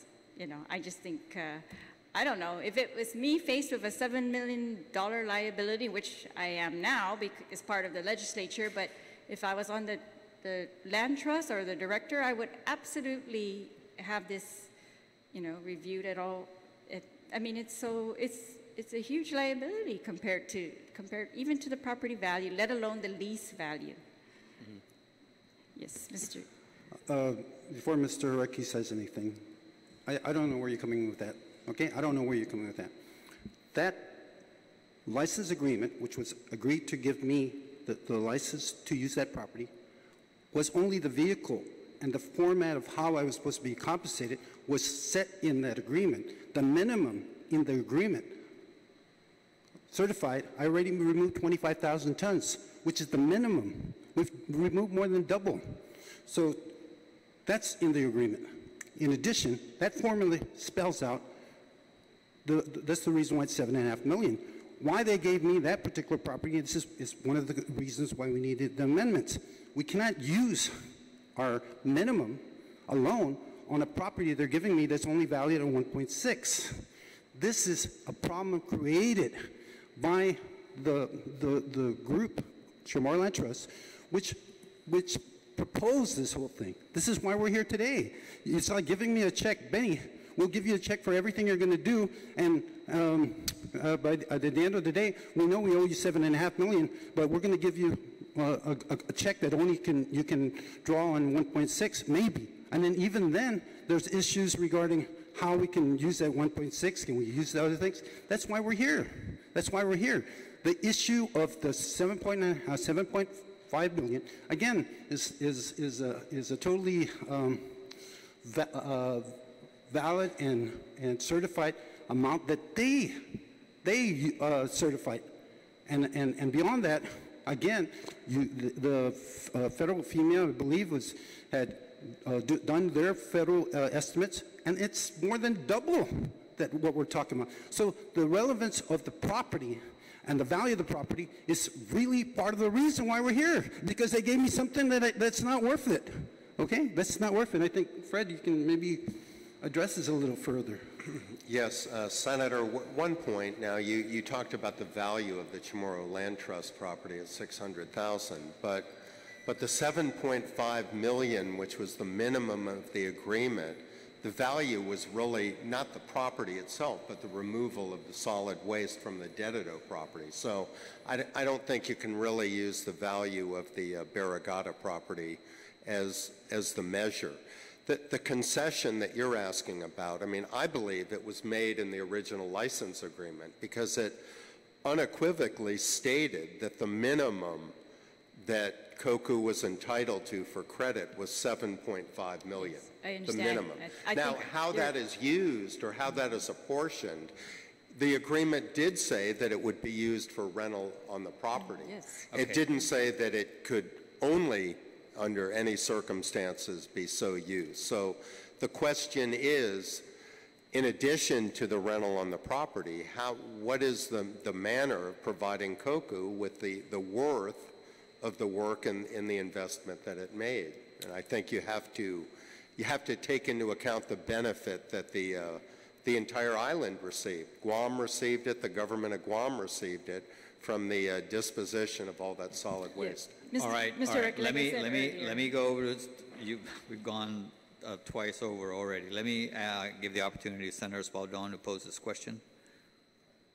Actually, no, I'm fine. I understand the situation. I have no other questions. Thank you, Mr. Chairman.